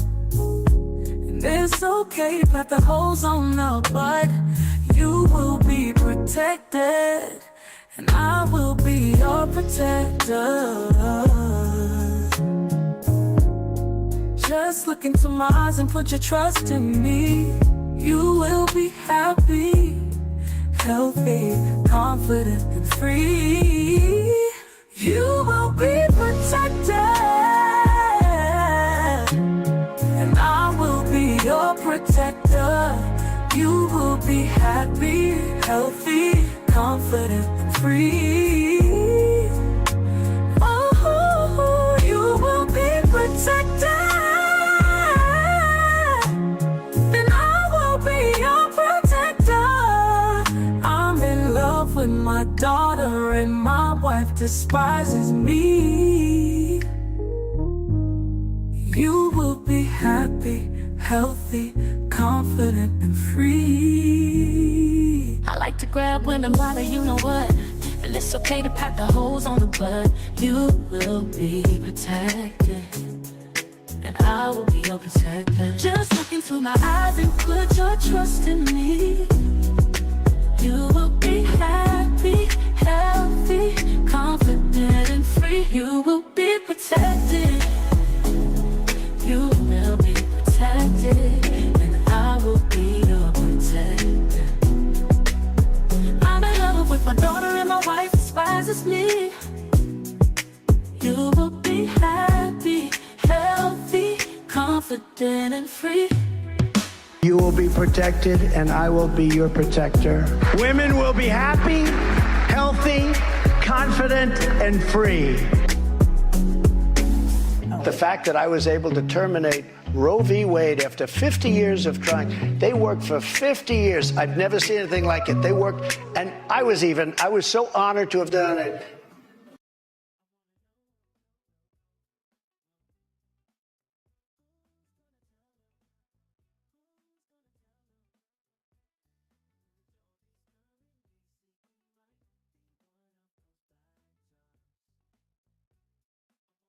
Air travelers across West Texas and southern New Mexico are dealing with sudden disruptions after the Federal Aviation Administration briefly shut down the sky over El Paso. The FAA issued a temporary flight restriction that classified the area around El Paso International Airport and nearby Santa Teresa as national defense airspace for what it called special security reasons. The order warned pilots they could be intercepted, detained, or even face deadly force if they posed an imminent threat, grounding commercial, cargo, and private flights.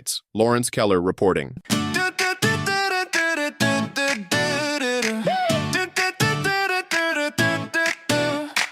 Back in 16, you were breathing fire. Said his hands were small, called him a liar. On every talk show, you draw that line. Never be his guy, not in my lifetime. Now look at you.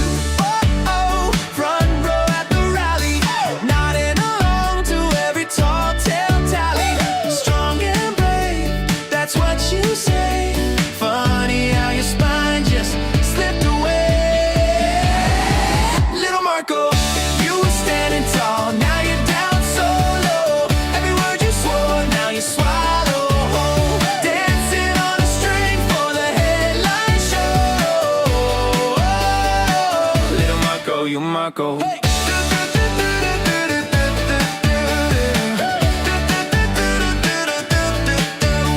Used to want us all, he'd wreck the place. Now you chase his plane just to save your face. Tweeting praise like you forgot the past. Guess that righteous rage wasn't built to last. Was it power, was it fear, was it both, my friend? Did you sell your soul for a maybe win? Oh yeah. You changed your script, you flipped your role. Now he holds the remote to your borrowed glow. Little Marco, you were standing tall, now you're down so low. Every word you swore, now you swallow. Dancing on a string for the headline show. Marco, you Marco. Do you ever watch those old debate tapes late at night? Do you hear your younger voice say, this ain't right? Do you mute it? Or do you miss it? Or did you just decide the crown's worth every bite? Mark, so do you? Little Marco, you were standing tall, now you're down so low. Every word you swore, now you swallow. Dancing on a string for the headline show. Little Marco, you're Marco. Hey.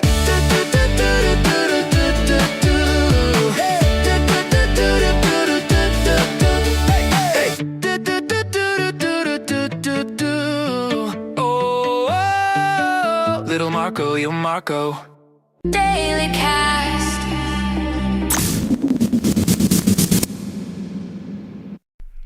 So I wanted to keep this in the news because when Donald Trump flops, he immediately goes on to the next topic. But I wanted to keep it fresh so people are reminded about what happened at the Kennedy Center Awards on CBS. For years, the program was hosted by legendary news anchor Walter Cronkite, but other high-profile hosts that included David Letterman, Stephen Colbert, Queen Latifah, and many others had hosted, and their ratings have always been good. And Donald Trump is all about ratings, and he promised, by him hosting the event, that this is going to be record-breaking with the ratings. Everybody's going to watch it because he's on. This is how delusional this person is. So what were the results? The show drew its smallest audience ever, averaging an estimated 2.65 million viewers, a 35% decline from 4.1 million viewers in 2024. This is according to preliminary Nielsen data shared by Programming Insider. So that is what happened. This man is completely in his own bubble, and he believes that all the praise and everything that happens on Truth Social and his MAGA base is what happens in the regular world. And as usual, he took a complete face flop on this event. He was horrible at it. People refused to watch it simply because he did something illegal and put his name on the side of the building, which he shouldn't have done, and that ticked off more people. But he is his own worst enemy, and he is all about ratings. So that's one thing we can celebrate about, because you know he was totally ticked off about this hugely low viewership rating, and he blew it. 35% decline from 2024. It's the smallest audience ever, and we have to celebrate that each and every time. So I wanted to remind you of all that. Thank ya. And now, it's time for another MAGA What the F. And you listed a lot of those things, and you know, the lower inflation and gas prices are key to all of that. But there is polling that shows that there remains some frustration among consumers or voters. What does the White House have to do to reach those people or make changes so that those people feel better? And obviously they're getting lied to by the media, which has always been a problem for Republicans. But what can the White House do to either fix things so that they feel better or convince them that the situation is better? Well, I think the most important point of all, and look, the polling shows overwhelming support for President Trump across every single issue and dimension. Bullshit. This is Dailycast Newstalk Radio. Another op-ed from one of our dedicated listeners. I gotta say that previous message from that baby boomer, that old man that says that all Gen Z are lazy and we all need to go into the military, how outrageous. And I'm actually surprised that you guys allowed him to say that. This baby boomer, who had a great opportunity for home prices, gas prices, income, retirement plans, all of that was basically handed to them back in the day. None of that is available to us anymore. Jobs are horrible now. There are no retirement plans. We cannot buy a house. Prices are outrageous. Gas prices are outrageous. There's nothing available to us now like there was for baby boomers. It was all swept away when we came into this world.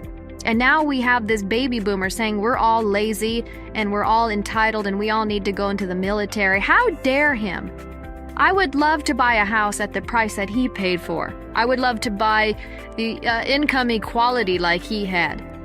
It's just disgusting, the tunnel vision that these people have. We're not lazy. Just give us the opportunity to have the same thing as they did. Yeah, I'm Hank from Sacramento, California. I just wanted to share my opinion on food prices, gas prices, the economy, inflation, how we're all being taken advantage of. It's disgusting.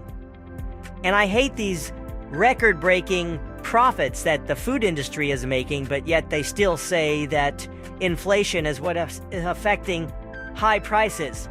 You know, you have this Walmart family continually raising prices every day, and they have record profits for shareholders. There's something wrong.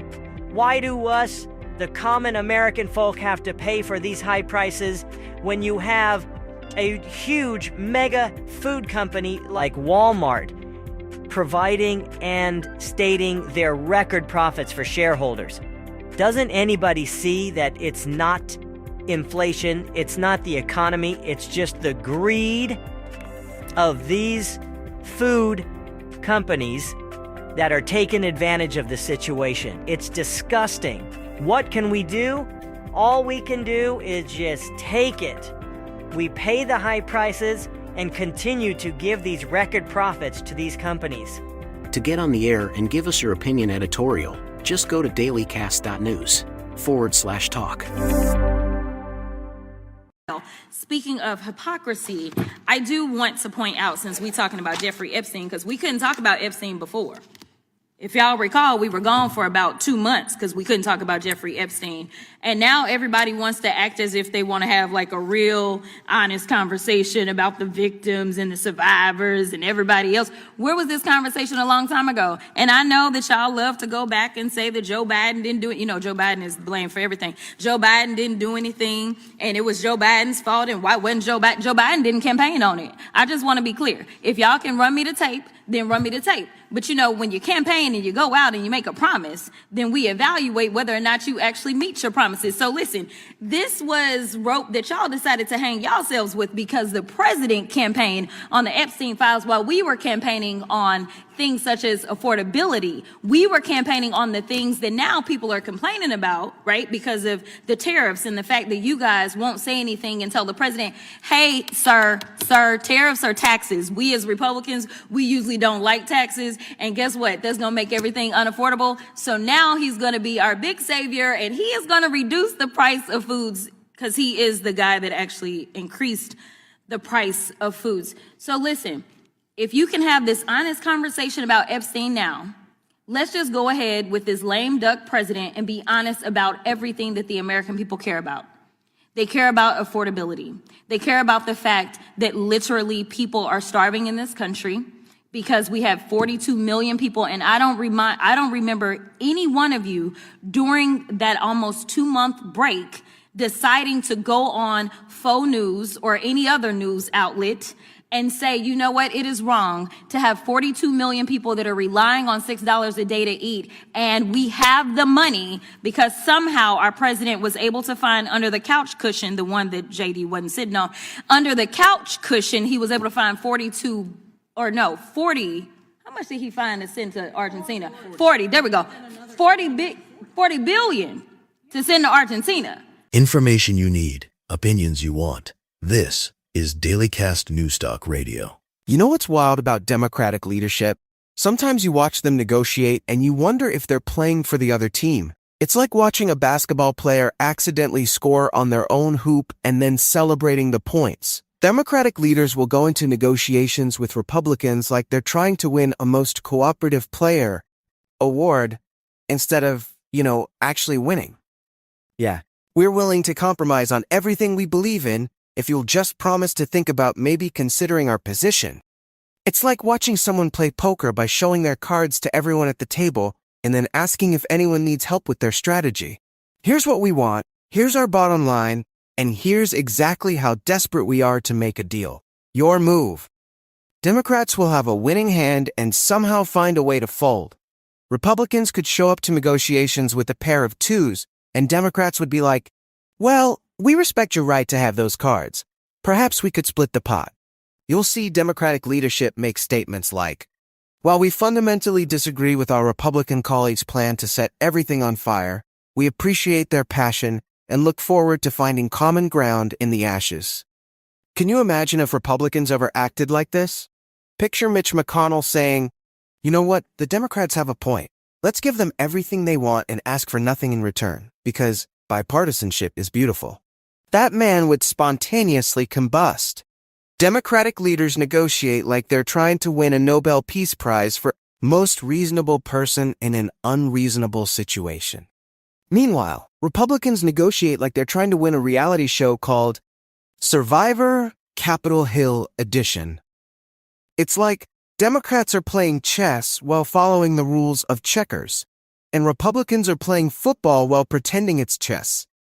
Excuse me, that's not a legal move in chess. We're not playing chess anymore, we're playing Calvin ball, and we just changed all the rules. Democratic leadership will spend months crafting the perfect compromise bill that addresses everyone's concerns, and Republicans will vote against it anyway. Then Democrats will be like, well, we respect their decision and hope to work together in the future. And now, it's time for another MAGA What the F. Modern warfare is drone warfare. And the radar interference caused by these massive gargantuan projects, understanding that a single one of these towers can be 1.5 times taller than the Washington Monument. The blades themselves, the diameter of the blades is bigger than the Statue of Liberty, 2.5 football fields. These things are moving at 150 miles an hour. Our ground-based radar is designed to pick up movement. If you wanted to attack a population center on the east coast of our country, you would send a swarm of drones right through one of these wind farms. That's the basis of this understanding. But as we said, we've got a 90-day pause we've announced. We're happy to sit down and see if we can try to find mitigation. But this is a real national security concern. Bullshit. This is News in 60 with Alan Edwards.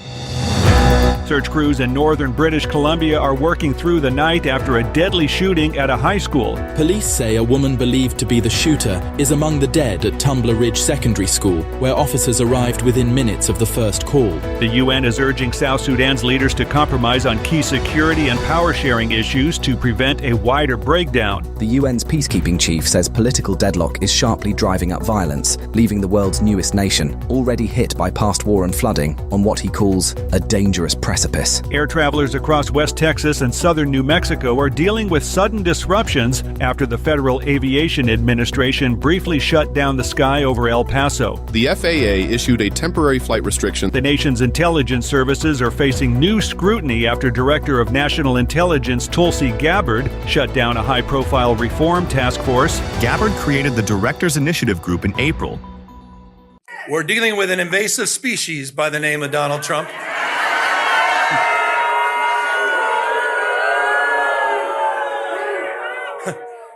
He is an historic president, however. Historically unpopular president. Why else did he feel the need to rig the election before even one vote was cast? That's just weakness. Weakness masquerading as strength. That's Donald Trump. You talk about why the founding fathers lived and died. You talk about why we're all here. The best of the Roman Republic, best of Greek democracy, co-equal branches of government, popular sovereignty, the rule of law, not the rule of dawn. And it's dawning on people all across the United States of America what's at stake. And you put a stake in the ground.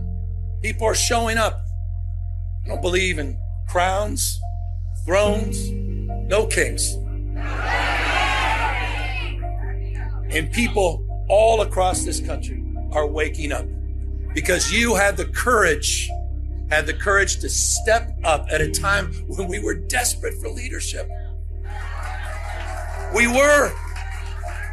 I say it all the time, it's not what happens to us, it's how we respond to what happens to us. And you responded.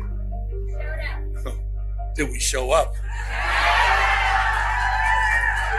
There were lines around the block 2 hours after polling had stopped because people wanted to be heard, not just seen. They wanted to send a message. You didn't roll over and you didn't give in. You stepped up and you traveled, as Gene said, all across the United States of America, and you woke us up. You had our back in the state of California. We were looking for a fight, not only that we can win, but a fight worth fighting for. And that is why I'm here. He's picking out chandeliers of gold while I'm checking if my bread has mold. Marble floors in every shade. I'm buying ramen on parade. There's a ballroom in the White House, baby. 20-foot ceilings, crystal bright. While I'm doing math at the grocery store, maybe. Can I afford to eat tonight?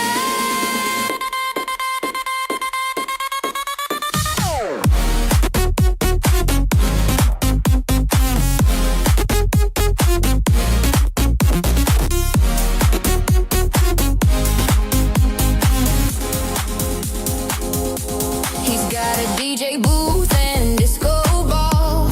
I've got coupons, plastic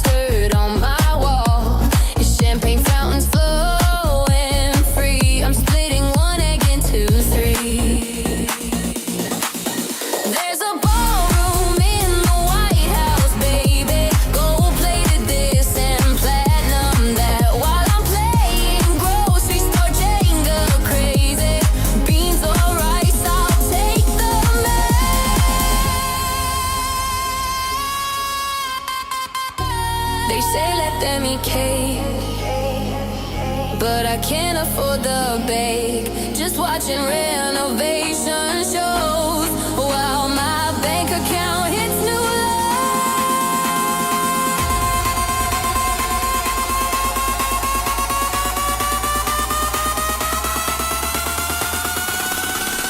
There's a ballroom in the White House shining with a floor that costs more than my car while I'm in the checkout line declining. That avocado's gone too far.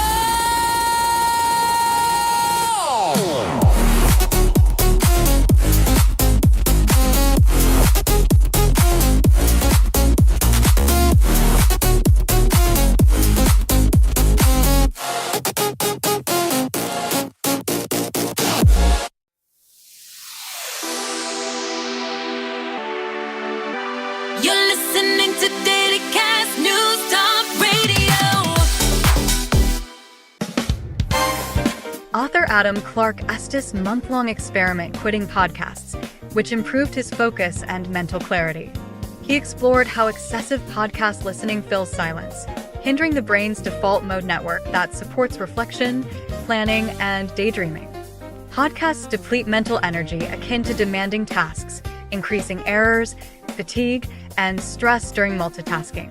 Dailycast Newstalk Radio provides a completely different listening experience that doesn't drone on and steal your attention. Most of our segments range from 1 to 3 minutes while mixing in music, phone calls, and more. We don't rage, we engage. Give us a try and live your life. How do you like us now? We're standing tall and standing proud. How do you like us now? Dailycast. Turn it up loud.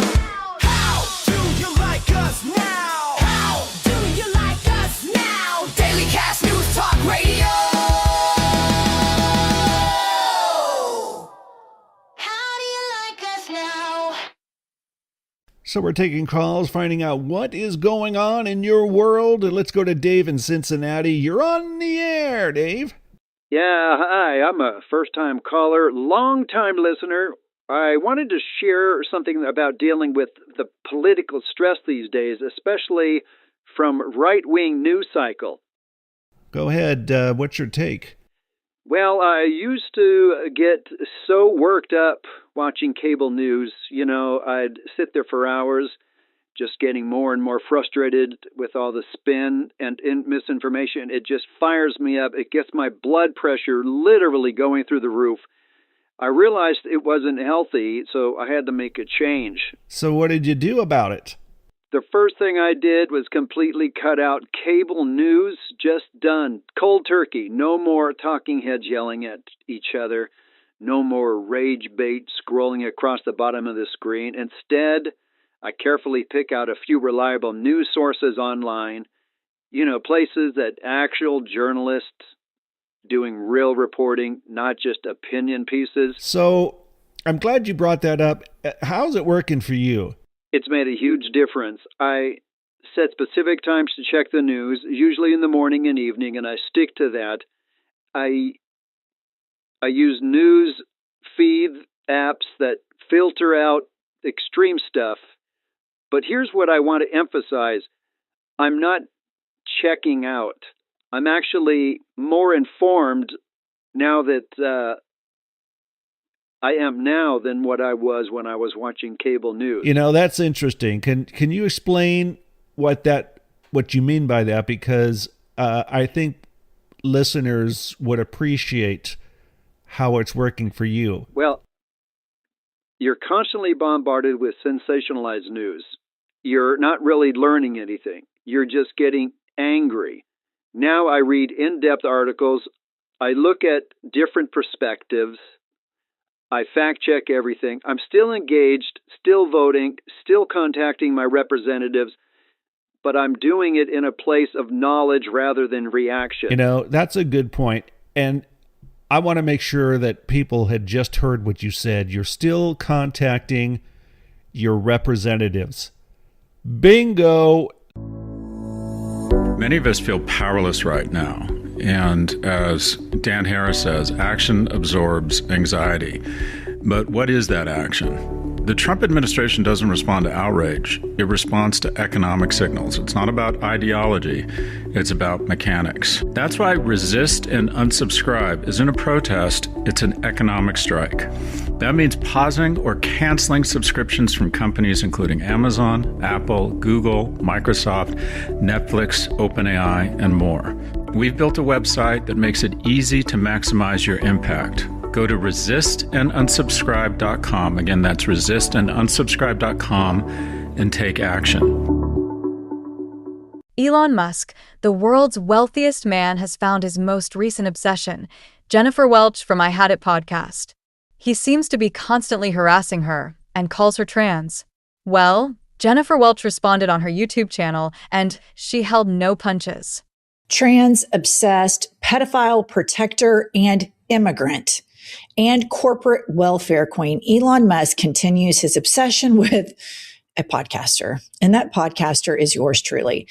This man's life is so pathetic. He has resources that are unimaginable, yet he spends all of his time chronically online, and he's like a two-trick pony. All right. He has, he's worried about trans people, which is less than 1% of the population, and immigrants. And I just want to remind you, he's an immigrant and he has a trans daughter with whom he refuses to have any form of a relationship with. That's how big of a piece of shit this man is. So yesterday, he's still going on about me. Pop this up, Kylie. So somebody online calls me a trans woman in this image, and Don Lemon, they called Don Lemon Joy Reid. And Elon Musk does the 100 emoji and a crying laughing. And I just want to say, like, you calling me a trans woman and calling Don Lemon Joy Reid, for Don Lemon, myself, and Joy Reid, none of this hurts our feelings. It just makes you look like you're a moron. And like you're a walking, talking advertisement as to why nobody should ever have this much money. Like, this is what you're doing in your spare time. I think, Kylie, was there another one? Oh, end wokeness. They tweet, Jennifer Welch backs mob storming white evangelical churches. And I say they are the most entitled white nationalists. And Elon Musk chimes in and he puts, it's her right as a trans man to protest. So clearly he's on ketamine or something there. And then somebody tweets, I'm making a film about a trans woman. Obviously, I'm only willing to cast a genuine trans woman in the role, but I'm worried about some bigoted man will pretend to be a trans woman to steal the part. How can I verify their authenticity? And Elon Musk says Jennifer Welch would be perfect. Okay.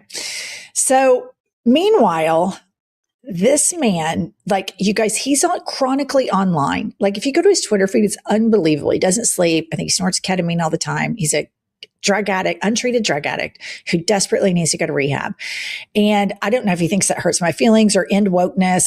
Like, none of that hurts my feelings. Call me whatever. I think you guys are freaks. Look, I keep hearing Trump say he's making things great again. But I just left the grocery store and I'm not sure my wallet got the memo. Eggs are like gold, cereal's climbing higher than my cholesterol. And don't get me started on steak. He promised to bring food prices down. But if down means slightly less painful while still horrifying, then mission accomplished, I guess. He said he'd fix inflation. So why does my paycheck shrink every month, but the price of snack cakes multiplies like rabbits? And remember when he swore he'd end the wars, cut my taxes, clean up Washington, and maybe give us free IVF? I feel like the only thing he's handed out for free is a migraine. I'd call it a plot twist, but at this point, I just call it Tuesday. If the next thing he promises is affordable avocados, I'm buying a lottery ticket. Anyway, Mike out. I'm busy. What do you want? Shouldn't you be rage watching Fox News? You're listening to Dailycast Newstalk Radio.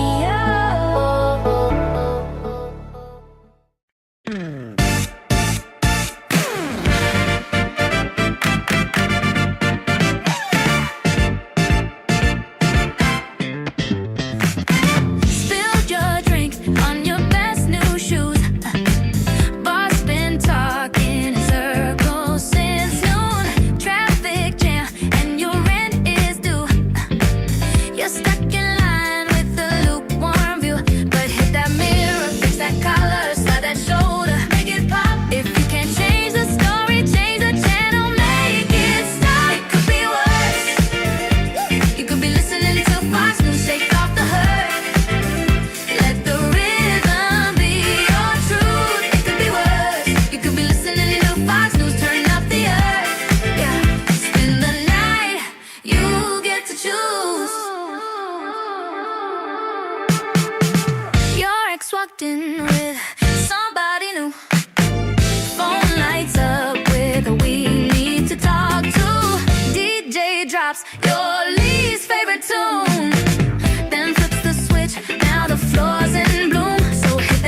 that shoulder. Make it pop. If you can mute the madness, drown it out and let it dry up.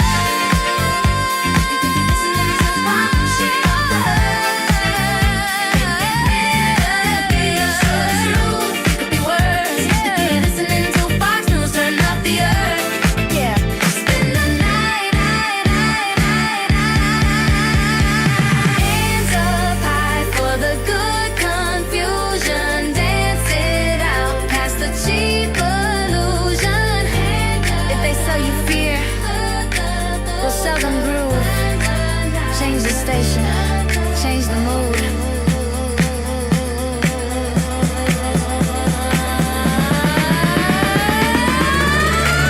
It could be worse.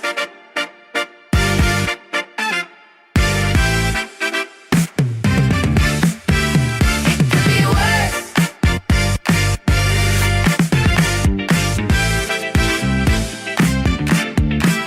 It could be worse. You could be listening to Fox News, shake off the hurt.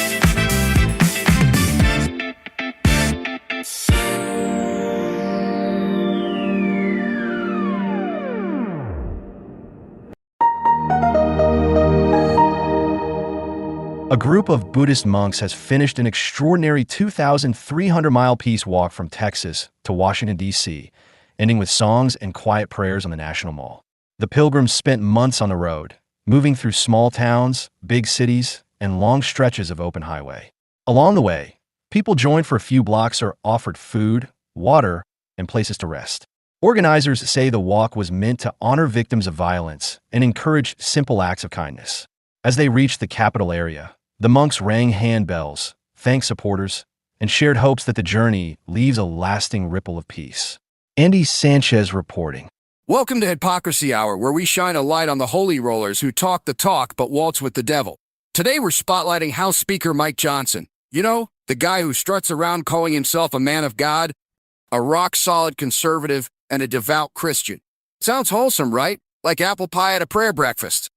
But hold on to your Bibles, because every decision this saintly speaker makes seems laser-focused on one thing: keeping Donald Trump grinning like a Cheshire cat. Whether it's blocking bills that can help the needy, you know, that whole love thy neighbor bit, or twisting arms to push Trump's agenda, Mike's got his priorities straight, or should I say, bent.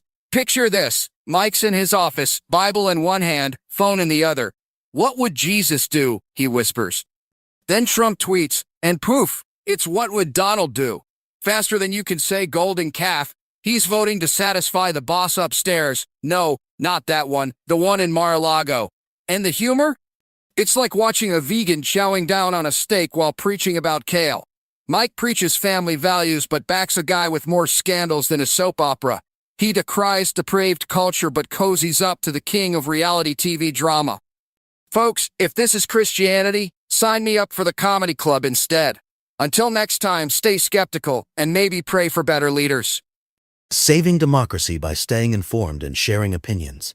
This is Dailycast Newstalk Radio.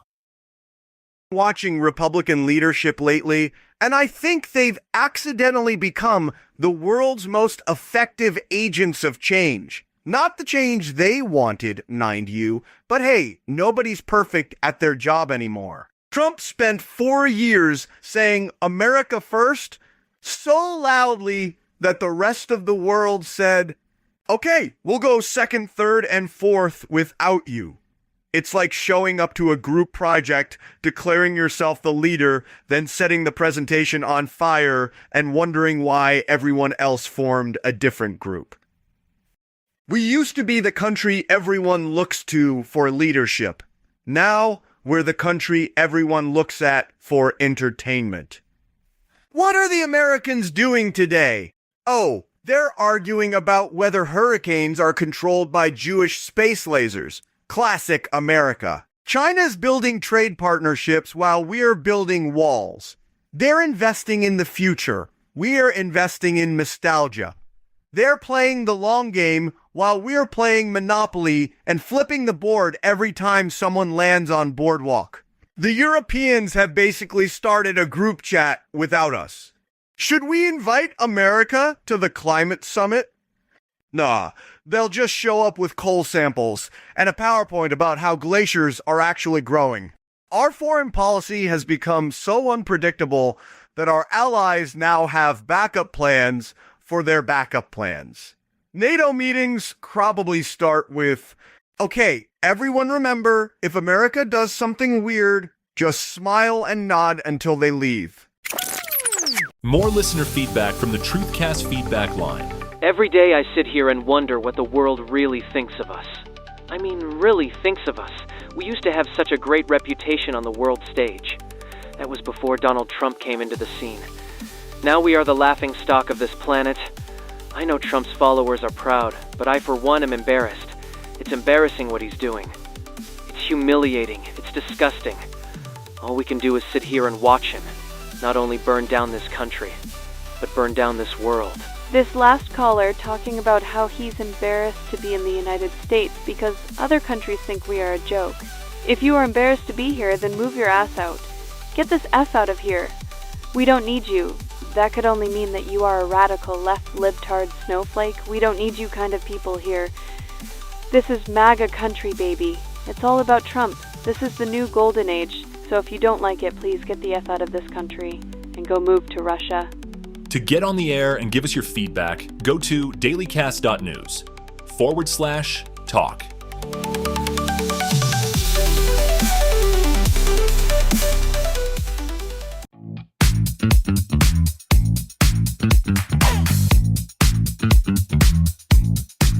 You're listening to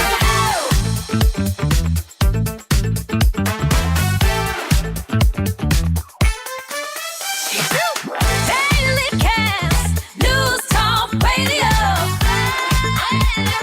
Newstalk Radio.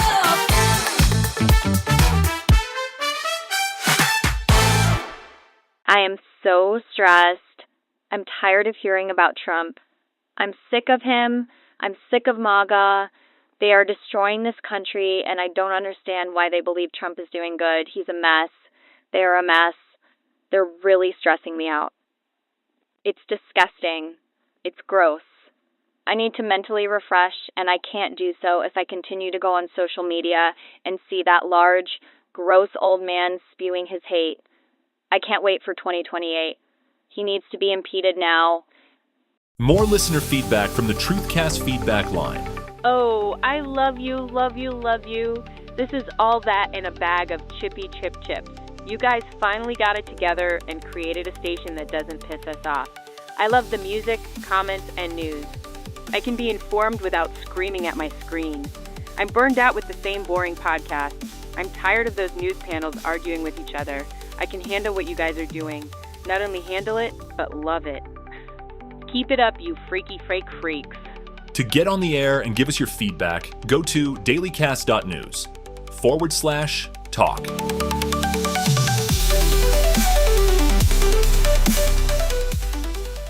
What will it take? A golden shower rain or Trump in the thong dancing insane? Nothing stops the cold. They're blind as a bat, screwing themselves over and loving that. Keeping you informed. This is Dailycast Newstalk Radio. Loving that. More listener feedback from the Truthcast feedback line. Why are you constantly insulting Donald Trump supporters? Why are you constantly calling us poorly educated? We have smarts just like anyone else. We got our schooling just like everyone else. We be just as intelligent as the next person. Like it seems the liberal radical left seems to get off on insulting some of the smartest folk in this country. We may not have attended college, but we have work smarts. We have street smarts. We know politics better than anyone. I just think it's a sign of insecurity on your part and the part of the domestic terrorist radical left. Thank you for allowing the MAGA callers to give their feedback. It validates what we accuse them of. The last caller claiming that they got smarts proves my point. I'm not saying that all Trump supporters are not smart. I'm saying that the majority of them refuse to check facts and will believe anything Trump says. The majority of them are not very smart, and it's proven over and over again when they speak. To get on the air and give us your feedback, go to dailycast.news/talk.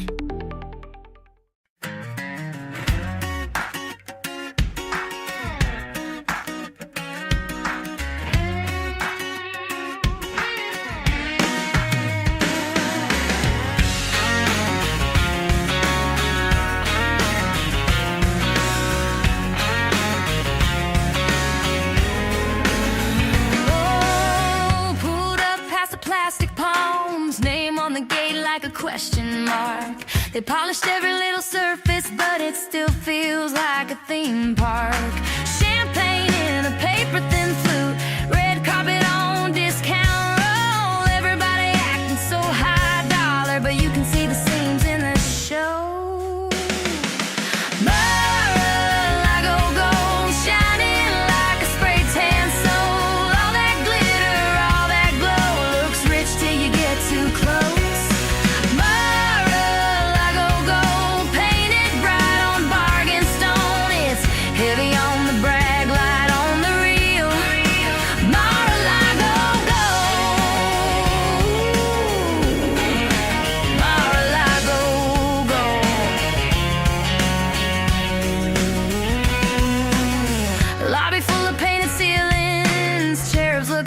Cross-eyed, frames thicker than the truth they're holding, crooked on the wall, still side by side. Crystal bowls, mystery flowers, tasty smell in the aircon cold. Selfies in the bathroom mirrors, trying hard to look like old money owed.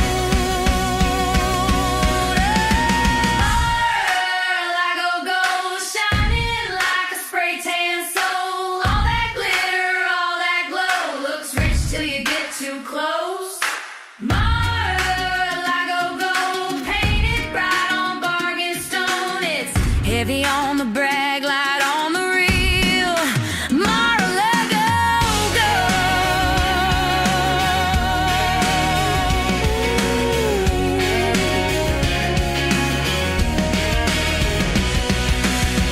all that shine in the chandelier can't clean the story in the glass. You can dip the corners in glitter, baby, still can't buy yourself some class. Raise a glass to the knockoff palace, toast to every fool once sold. Heart still beats for rust and honest dust over that fool's parade of gold. Mar-a-Lago gold. Mar-a-Lago gold. Mar-a-Lago gold.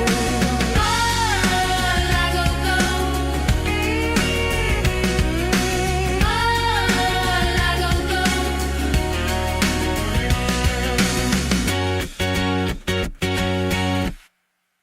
Donald Trump said that we, the United States of America, will be running the country of Venezuela. He literally said that the team of guys behind him would be in charge of a foreign country. That group was Secretary of State Marco Rubio, Secretary of Defense Pete Hegseth, John Ratcliffe, the CIA director, Dan Kane, the chairman of the Joint Chiefs, and Stephen Miller. So he's a viceroy now. I guess that collection of great minds is going to dictate terms to Maduro's former vice president, Delcy Rodriguez, who has since been sworn in as president, and I guess just run Venezuela as a vassal state through her, though Trump said he's not afraid to put U.S. boots on the ground. More of that in a bit. So this could be trending towards a military occupation. But first, Ben, just I have to say, like, this is so much crazier than I ever could have expected. Like, we've been watching this troop build up for a while. We've been covering this. We both, I think, felt like you don't amass 15,000 troops and a couple aircraft carriers in the Caribbean to do nothing. But Trump launching this capture operation against Maduro and then explicitly saying that his team of aides, including, Viceroys Rubio, Hegseth, Stephen Miller, are now going to run Venezuela until some transition point TBD is just batshit crazy. Trump is now overtly saying also that this was about taking back oil that was stolen from the United States. But yeah, I guess we now have like a petro vassal state in South America, Ben. That's how we're starting 2026. Apparently, Tommy, and Happy New Year to you and thank you and to the world here. There's the thing with Trump where you have to take him on his own terms, right? And the reality is he's been basically telling us who he wanted to be in his second term since he got elected.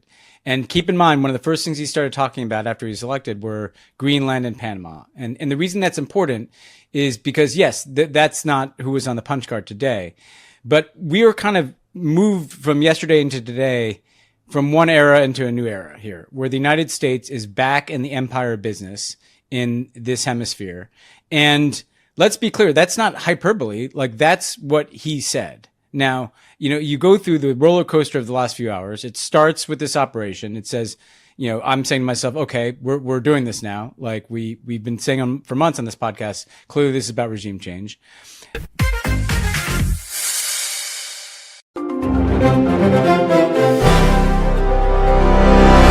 Air travelers across West Texas and southern New Mexico are dealing with sudden disruptions after the Federal Aviation Administration briefly shut down the sky over El Paso. The FAA issued a temporary flight restriction that classified the area around El Paso International Airport and nearby Santa Teresa as national defense airspace for what it called special security reasons. The order warned pilots they could be intercepted, detained, or even face deadly force if they posed an imminent threat, grounding commercial, cargo, and private flights. Lawrence Keller reporting. The UN is urging South Sudan's leaders to compromise on key security and power-sharing issues to prevent a wider breakdown. The UN's peacekeeping chief says political deadlock is sharply driving up violence, leaving the world's newest nation, already hit by past war and flooding, on what he calls a dangerous precipice. He reports clashes between rival communities and armed groups are increasing, and humanitarian workers are struggling to reach people in hard-hit regions. Chris Anderson reporting. Search crews in northern British Columbia are working through the night after a deadly shooting at a high school. Police say a woman believed to be the shooter is among the dead at Tumbler Ridge Secondary School, where officers arrived within minutes of the first call. They report 8 people killed between the school and a nearby house, with more than 25 others hurt, some in critical condition after being airlifted. Authorities say all students and staff were evacuated and there is no ongoing threat. Benjamin Wright reporting. This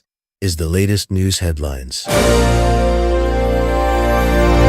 Weather forecasters are tracking a powerful winter system rolling from the Great Lakes toward the northeast. Meteorologists say parts of Michigan and states farther east could see dangerous wind chills and fast-falling snow that make roads slick and visibility poor. Airlines are warning of delays and cancellations as the storm moves toward major airports, while highway crews prepare plows and salt trucks for round-the-clock work. Jessica Oakley reporting. A large federal raid in rural Idaho swept up hundreds of U.S. citizens alongside undocumented workers at a local racetrack. A CBS News investigation reports that agents targeting alleged Mexican cartel gambling operations detained nearly 400 U.S. citizens and about 100 undocumented immigrants, with only a handful ultimately arrested on gambling charges. Kyle Norris reporting. The nation's intelligence services are facing new scrutiny after Director of National Intelligence Tulsi Gabbard shut down a high-profile reform task force. Gabbard created the Directors Initiative Group in April to address what she called politicization inside U.S. intelligence, review costs, and study whether more material on issues like COVID-19 should be made public. Critics in Congress and the intelligence community feared the panel could instead weaken agencies and align analysis more closely with President Donald Trump's views. Liam White reporting. And that's the latest news headlines with Alan Edwards.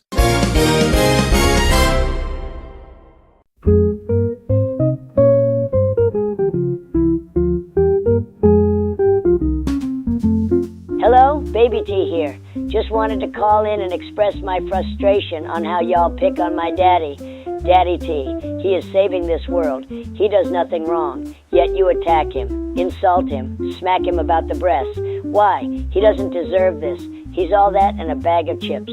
This truly gets my blood boiling. It makes me want to throw muffins and bagels on top of your head. Please stop the attacks. That's all I have to say. I'm Baby T, and I'm out.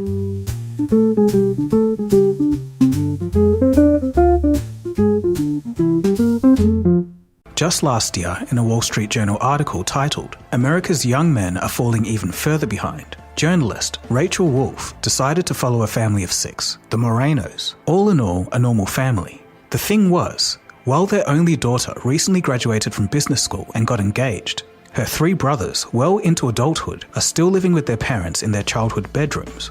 When the father was asked about the situation, he stated, quote, "Something is amiss here. We love them. We love having them around. But that's not how you build your life." End quote. When they asked one of the sons, Daniel, if he shared this concern, he said, quote, "I just felt so lost. Nothing is really stopping me. It's just myself standing in my own way." End quote. For Daniel, a lot of this had to do with COVID. A loss of connection with his friends led him to drop out of school and become aimless. A study in 2021 by the Survey Center on American Life found that only 26% of men reported having 6 or more close friends. In 1990, it was 55%. And in 2021, those who had zero friends were 17%. In 1990, it was 3.4%. That's a 500% increase in men with zero friends since 1990. Research also shows that women tend to invest more in maintaining their friendships than men do, so female friendship rates tend to be higher. But while COVID may have made many men drift apart, including Daniel, something else is going on here. COVID didn't cause every man to start falling behind, and also not in the same way. In the US, the percentage of men living at home between the ages of 25 and 34 has virtually doubled since the 1980s. So what gives? Well, rising house prices are an obvious factor in the West, so there's less shame in living in a generational household, but it goes deeper.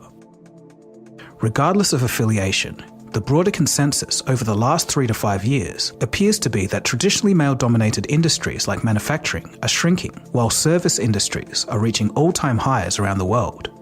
And those sectors are the ones that men aren't conventionally trained to excel in. Just the statistical reality puts young men at a disadvantage. Broadcasting from Southern California to the world, this is Dailycast Newstalk Radio. You're listening to Stuck in the Middle Radio Show with Alan Edwards on Dailycast Newstalk Radio. Hey MAGA, I would like you guys to close your eyes and imagine for a moment. Imagine this. Let's go back when Obama was president. Imagine if Obama decided to send our servicemen and women into red states to harass y'all. Imagine if the military was walking up and down your streets and so-called picking up garbage. You people would have a frickin' cow. It would be January 6th every day. You're supposed to be the don't tread on me party, yet you turned into total hypocrites under Taco. Well, now on to Democrats. President Trump, or as we like to call him, Taco, because Trump always chickens out, has been threatening to send federal troops to Chicago to combat crime. But last week, he announced he's sending those troops to Memphis instead, a decision that Chicago officials are taking what they call a victory lap.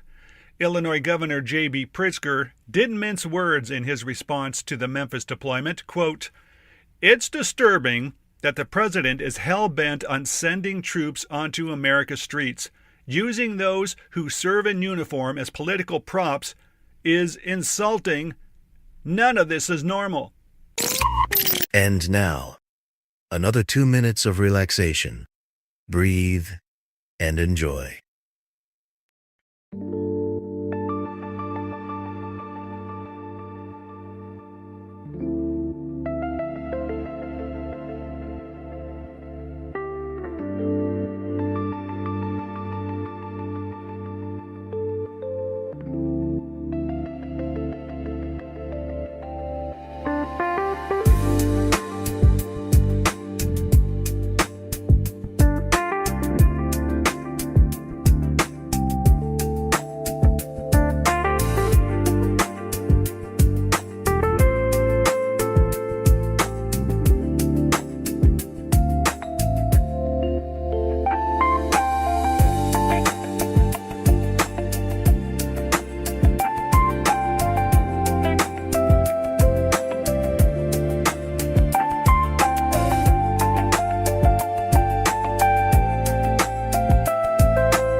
It's about moving forward, sharing opinions and providing news and information. For Democrats, moderates, and independents. This is Dailycast Newstalk Radio. Oh!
this test. Up, down, up, down. Wall Street goes around, green on the screen, but it's red in my account. Up, down, they toast another day.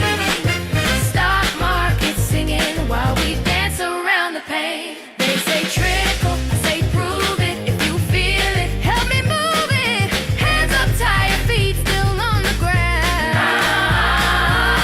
What do we want? Wages up.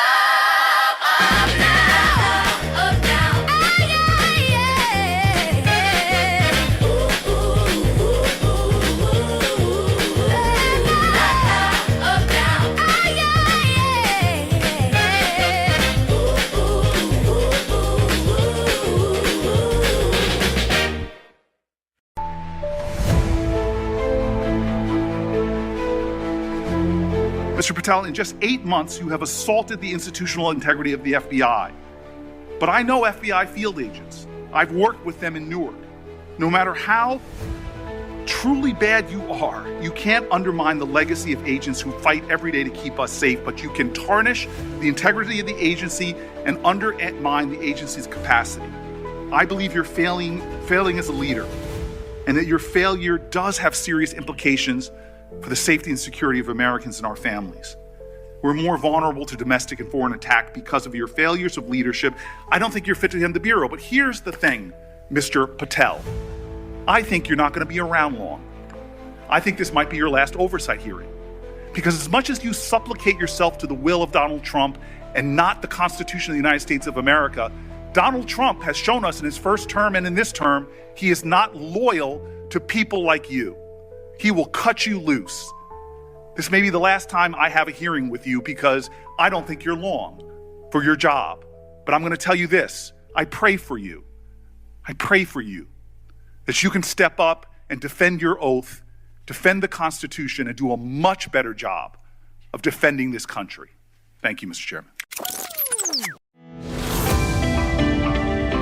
This is breaking news. A man in Minneapolis was shot and killed by federal agents earlier today. City officials say the man is believed to be a U.S. citizen. The Department of Homeland Security says Border Patrol agents opened fire after the man approached them with a handgun during a targeted operation. DHS officials say he violently resisted when agents attempted to disarm him, and one officer fired in self-defense. But local leaders are condemning the incident. Minneapolis Mayor Jacob Frey says newly surfaced video appears to show masked federal agents assaulting the man before the shooting. Frey called the agents' actions an outrageous abuse of authority. Governor Tim Walz is also weighing in, urging President Trump to withdraw ICE operations from Minneapolis and allow Minnesota officials to lead the investigation. The case remains under federal and state review. This is breaking news. I'm Alan Edwards. Federal officials have announced an end to a sweeping immigration crackdown in Minnesota that sparked protests, lawsuits, and national debate. The enforcement surge led to mass detentions, community fear, and 2 deaths linked to federal operations in the state. Homeland Security officials now say they are winding down the campaign and shifting to targeted investigations. Local leaders and immigrant advocates are demanding a full review of what happened. Liam White reporting. Throughout his entire career, in business, reality TV, and politics, Donald Trump has had one and only one play: bullying his opponents into silence. He did it as a failed casino owner who bankrupted his properties and screwed over his contractors. He did it as a reality TV host known for firing people.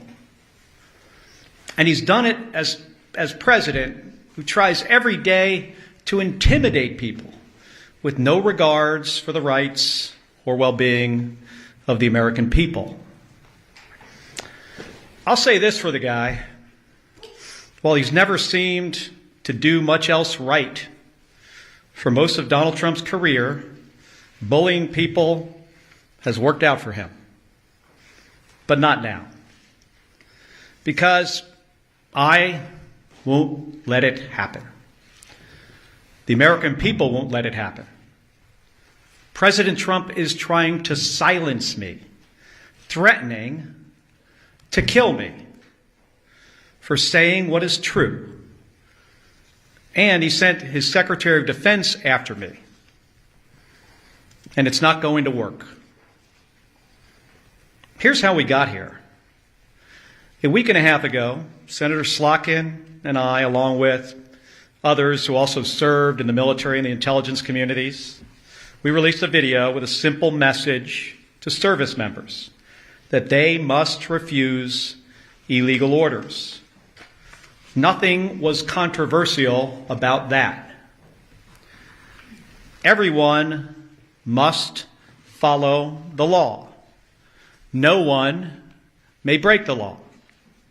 This is pretty basic stuff. Seeing that video, here's how any other president would have responded. They would have said 2 words, of course. But that's not how this president responded. We've become so accustomed to Donald Trump's behavior that it is worth emphasizing. The President of the United States said that 2 U.S. senators and 4 members of the House of Representatives should be arrested, hanged, executed for something we said, for something that is true. My family knows the cost of political violence. My wife Gabby was shot in the head and nearly died while speaking with her constituents. The president should understand this too. He has been the target of political violence himself. The Speaker of the Minnesota House of Representatives, Melissa Hortman, and her husband were murdered in their home this year. The Governor of Pennsylvania, Josh Shapiro, had his house firebombed this year. Then Charlie Kirk was assassinated at Utah Valley University, a place I visited just a few weeks ago with Republican Senator John Curtis. Faced with a wave like this, every other president we have ever had in the history of this nation would have tried to heal the country. But we all know Donald Trump. He uses every single opportunity to divide us. Let me ask you about the one that is probably most confusing to this committee, which is the planned gift of a plane to either the United States government or the president. Is it your understanding that this luxury plane that Qatar has offered the president, and the president has announced he is willing to accept, is a gift to the United States government, or is it a gift ultimately to the president himself that he can use in his library? Well, you'd have to talk to the Department of Defense, because this is a replacement, or at least a temporary bridge plane for Air Force One, the new Air Force One, which is way off its delivery schedule. And so that would have to be with the Air Force. They operate Air Force One. My understanding of it basically has been from the very beginning that this is a plane that was identified after talking to Boeing about what other planes around the world would fit the bill that are out there that could be used now. They identified the ones the Qataris had as an opportunity for one, and as a result, or the UAE had that as opportunity for one, and that's how that deal was. And it's not your understanding that the plane ultimately will belong to the president or to the president's library after. Well, I'm not involved at that level of it. I've never heard that before. What I've heard is that plane will replace Air Force One, which is an Air Force plane. Oh dear, Dailycast Newstalk Radio is so absolutely delicious. I no longer have to wipe my bottom every time I get my news. I'm saving bundles on my toilet paper. I'm tingling all over, even in those private places. You're listening to Dailycast Newstalk Radio.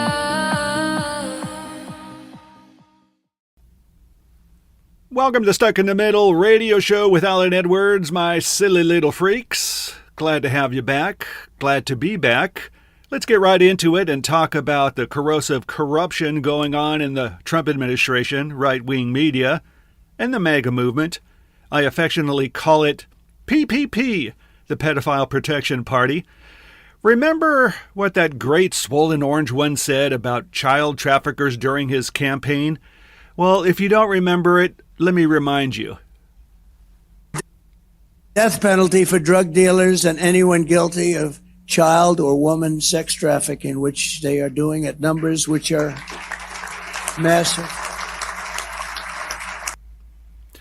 So now Trump, Bondi, Newsmax, and MAGA are calling Maxwell a victim. Some of them on X are calling her a hero. You know, this is ridiculous. Does she sound like a hero or a victim? Now listen to this ridiculous narrative that I guess was started by Newsmax and was taken over by people on X, but this kind of launched it, and it's just unbelievable what these guys are doing to turn around to try to save their orange one. Yeah, what is this all about? And she's also been subpoenaed by the Oversight Committee. I think this is great. I do have a feeling that she just might be a victim. She just might be. There was a rush to judgment. There was a lot of chaos there for a while. All right. Granted, she hung out with Jeffrey Epstein. And I know that's apparently not good. But she's in jail for how long now? 20 years. A 20-year sentence. So does this sound like a hero or a victim? Well, she's I'm not going to say it. Victims testified under oath that Maxwell sexually abused them with Epstein. Victims testified under oath that she recruited them and schooled them on how to give sexualized massages to Epstein. Victims testified that she took their passports, so they became basically prisoners on the island. Maxwell was convicted of sex trafficking. She is a sex trafficker. She was convicted. But yet they have changed the whole narrative on X and on all the right-wing medias, basically to just simply save the bloated orange one. A new future feels very near indeed. But for too many New Yorkers who come into daily contact with our public school system, be it parents, children, educators alike, the future is not something that they often look towards with hope and optimism. When many parents think of the future, they think of literacy rates that, while improving, still show that nearly 45% of children in grades 3 through 8 are not reading proficiently. They think, too, of a public school system that ranks among the most segregated in our nation, where children from different backgrounds do not learn alongside one another, and too many children don't receive the same opportunities.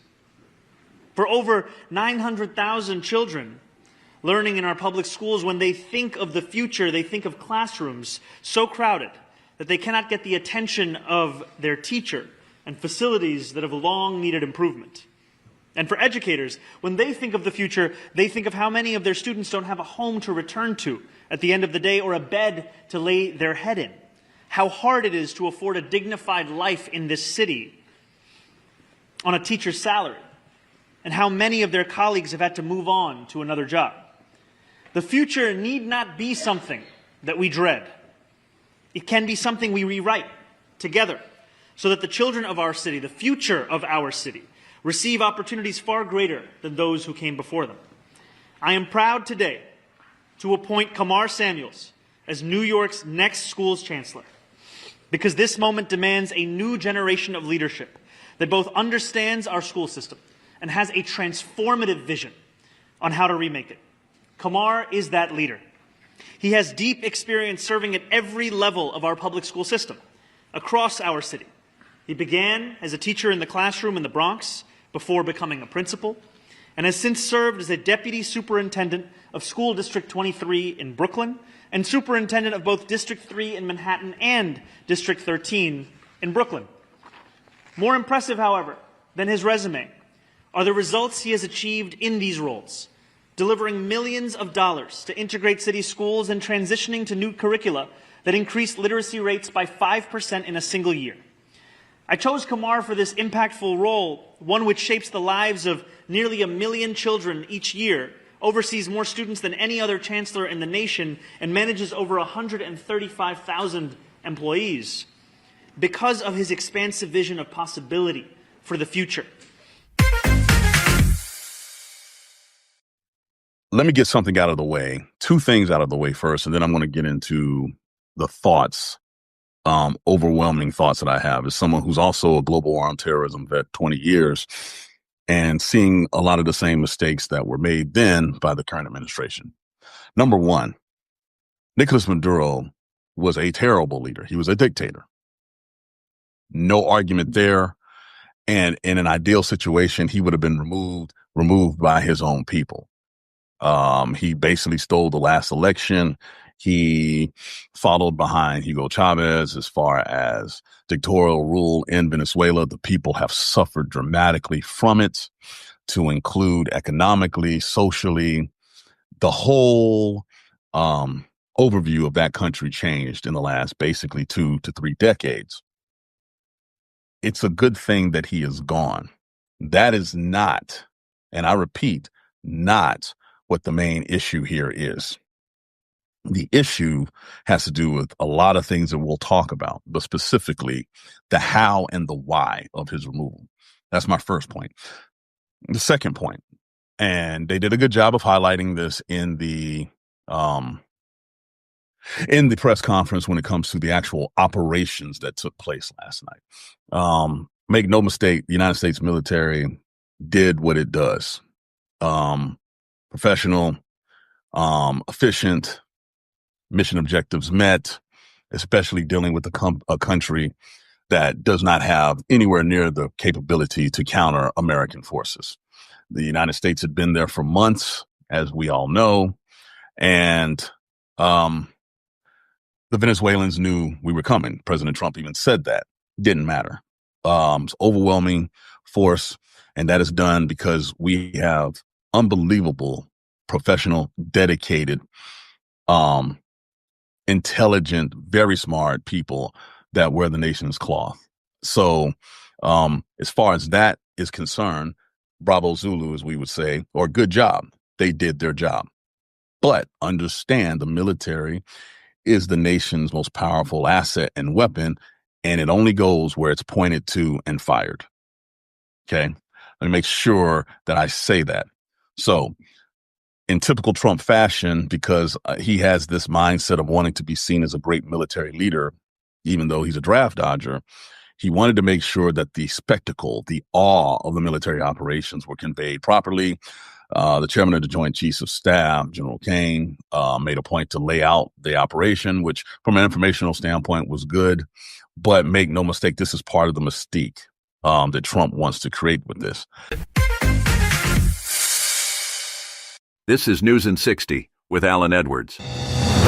Search crews in northern British Columbia are working through the night after a deadly shooting at a high school. Police say a woman believed to be the shooter is among the dead at Tumbler Ridge Secondary School, where officers arrived within minutes of the first call. The UN is urging South Sudan's leaders to compromise on key security and power-sharing issues to prevent a wider breakdown. The UN's peacekeeping chief says political deadlock is sharply driving up violence, leaving the world's newest nation, already hit by past war and flooding, on what he calls a dangerous precipice. Air travelers across West Texas and southern New Mexico are dealing with sudden disruptions after the Federal Aviation Administration briefly shut down the sky over El Paso. The FAA issued a temporary flight restriction. The nation's intelligence services are facing new scrutiny after Director of National Intelligence Tulsi Gabbard shut down a high-profile reform task force. Gabbard created the Directors Initiative Group in April.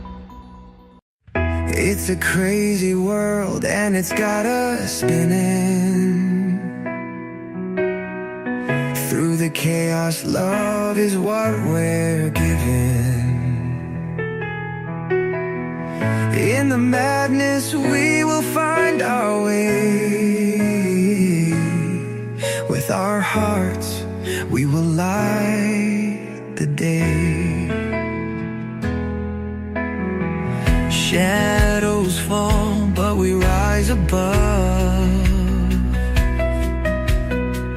Hate won't win, 'cause we're built on love. In a whirlwind of 1,000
lines at the store, bills in a stack. Talk is cheap, but we want it back.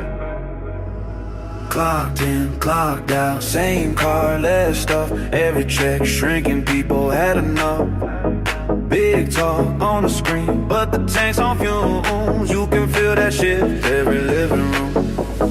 Down, down, down, go to polls for the clown.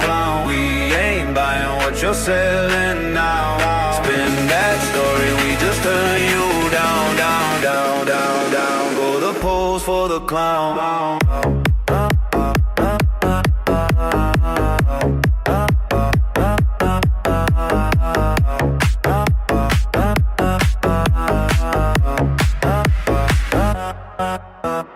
Promises pile like junk in the yard.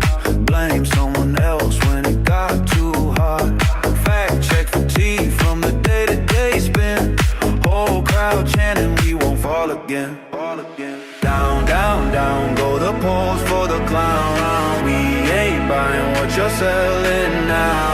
Spin that story, we just turn you down, down, down, down, down. Go the polls for the clown. Down, down, down, down, down, down, down, down, down, down, down.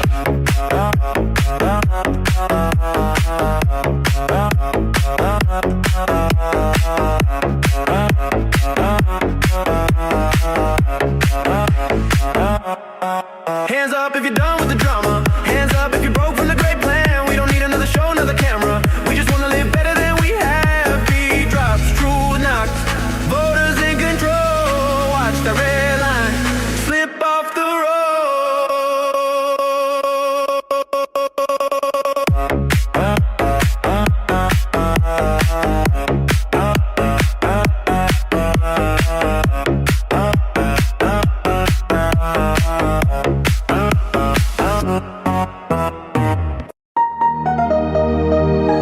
In a 230 to 196 vote on Thursday, the House of Representatives approved legislation extending Enhanced Affordable Care Act subsidies for 3 years. The measure passed despite opposition from GOP leadership, with 17 Republican members crossing party lines to support the Democratic-backed bill. Democratic lawmakers had anticipated the Republican defections prior to the vote, highlighting the bipartisan support for continuing the healthcare subsidies. However, the legislation's ultimate fate remains uncertain, as it faces significant obstacles in the Senate. Senate Majority Leader John Thune made clear Thursday that the upper chamber has little interest in advancing the House-passed bill. Speaking to reporters, Thune indicated that senators are instead focused on bipartisan negotiations involving members from both chambers. "We've had that vote, as you know, already," Thune stated, "but we'll see what happens from the working group and if they can come up with something that has reforms. And we'll go from there." The uncertainty leaves unresolved questions about how Congress will address the lapsed subsidies, with the path to the president's desk appearing increasingly complicated. Mark Evans reporting.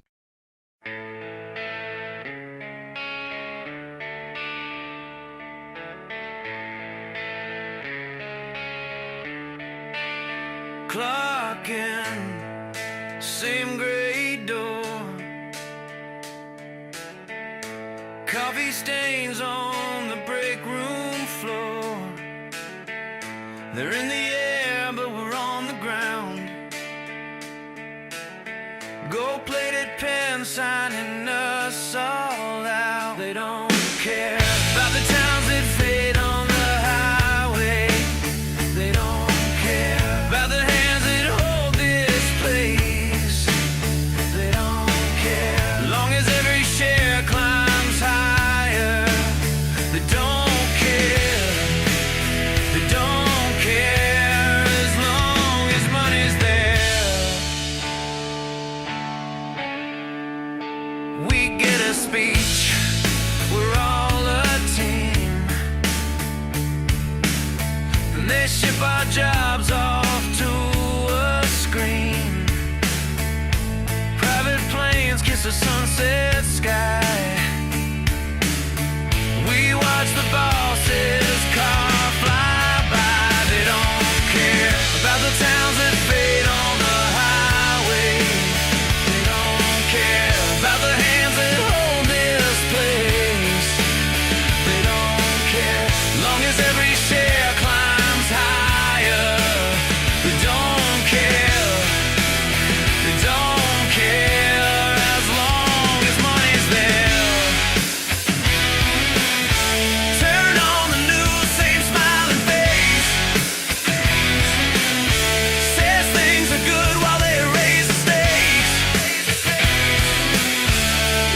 us when we crash like that. They don't care about the towns that fade on the highway. They don't care about the hands that hold this place. They don't care as long as every share climbs higher. They don't care. Don't care as long as money's there.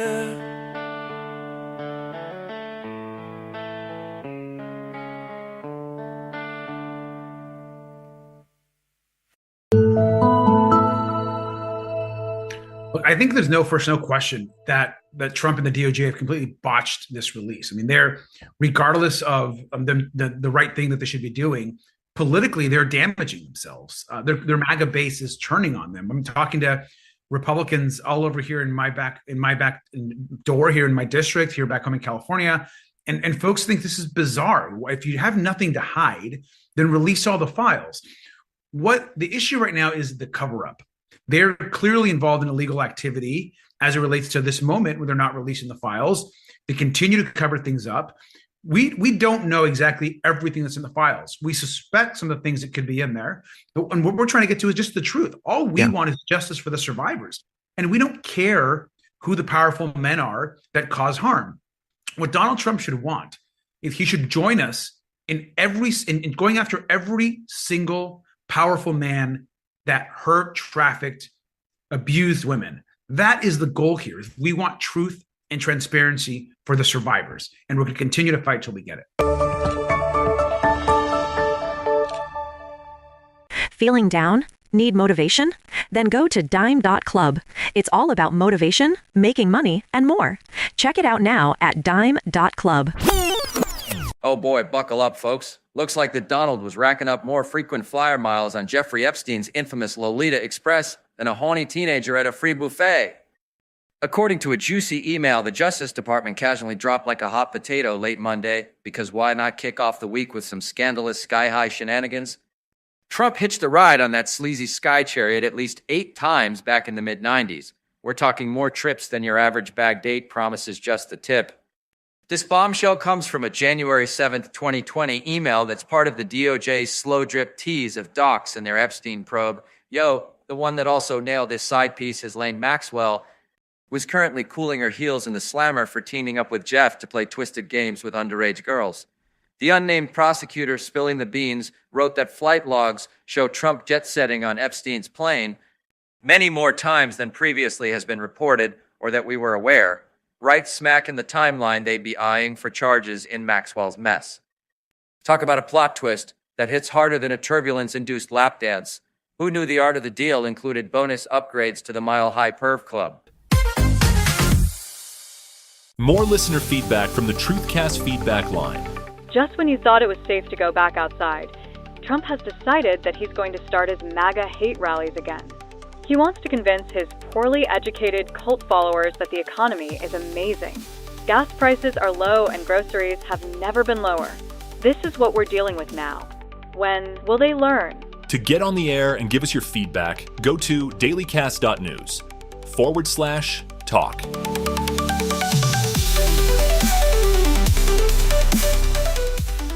Broadcasting live, 24 hours a day, for Democrats, moderates, and independents. This is Dailycast Newstalk Radio. Hi, my name's Richard Reeves, and I've spent the last few years thinking about, researching, and writing about the struggles that young men, and particularly working class men, are facing in America. Because of how the last election went, there's a lot more attention on young men than actually at any time since I've been working on this issue. But I've been wondering, with all of this discourse talking about men, how many people have actually talked to men? After all, the problems facing men are real and serious. Men account for 80% of deaths from suicide, 70% of overdose deaths, 70% of the homeless population in America. They've fallen behind in education, in the labor market, and other major metrics. And it's young men in particular, those aged between 20 and 30, who are feeling the sharpest impact of many of these changing ideas and paradigms about men's roles, opportunities, and their outcomes. Let's look at some economic realities. In the top 20% of the income distribution, both women and men are flourishing on almost every measure. Growing wealth, longer lifespans. But outside of this top bracket, over the last 50 years, the trajectories for women and men have been very different. Women today are working more and for better pay than ever before.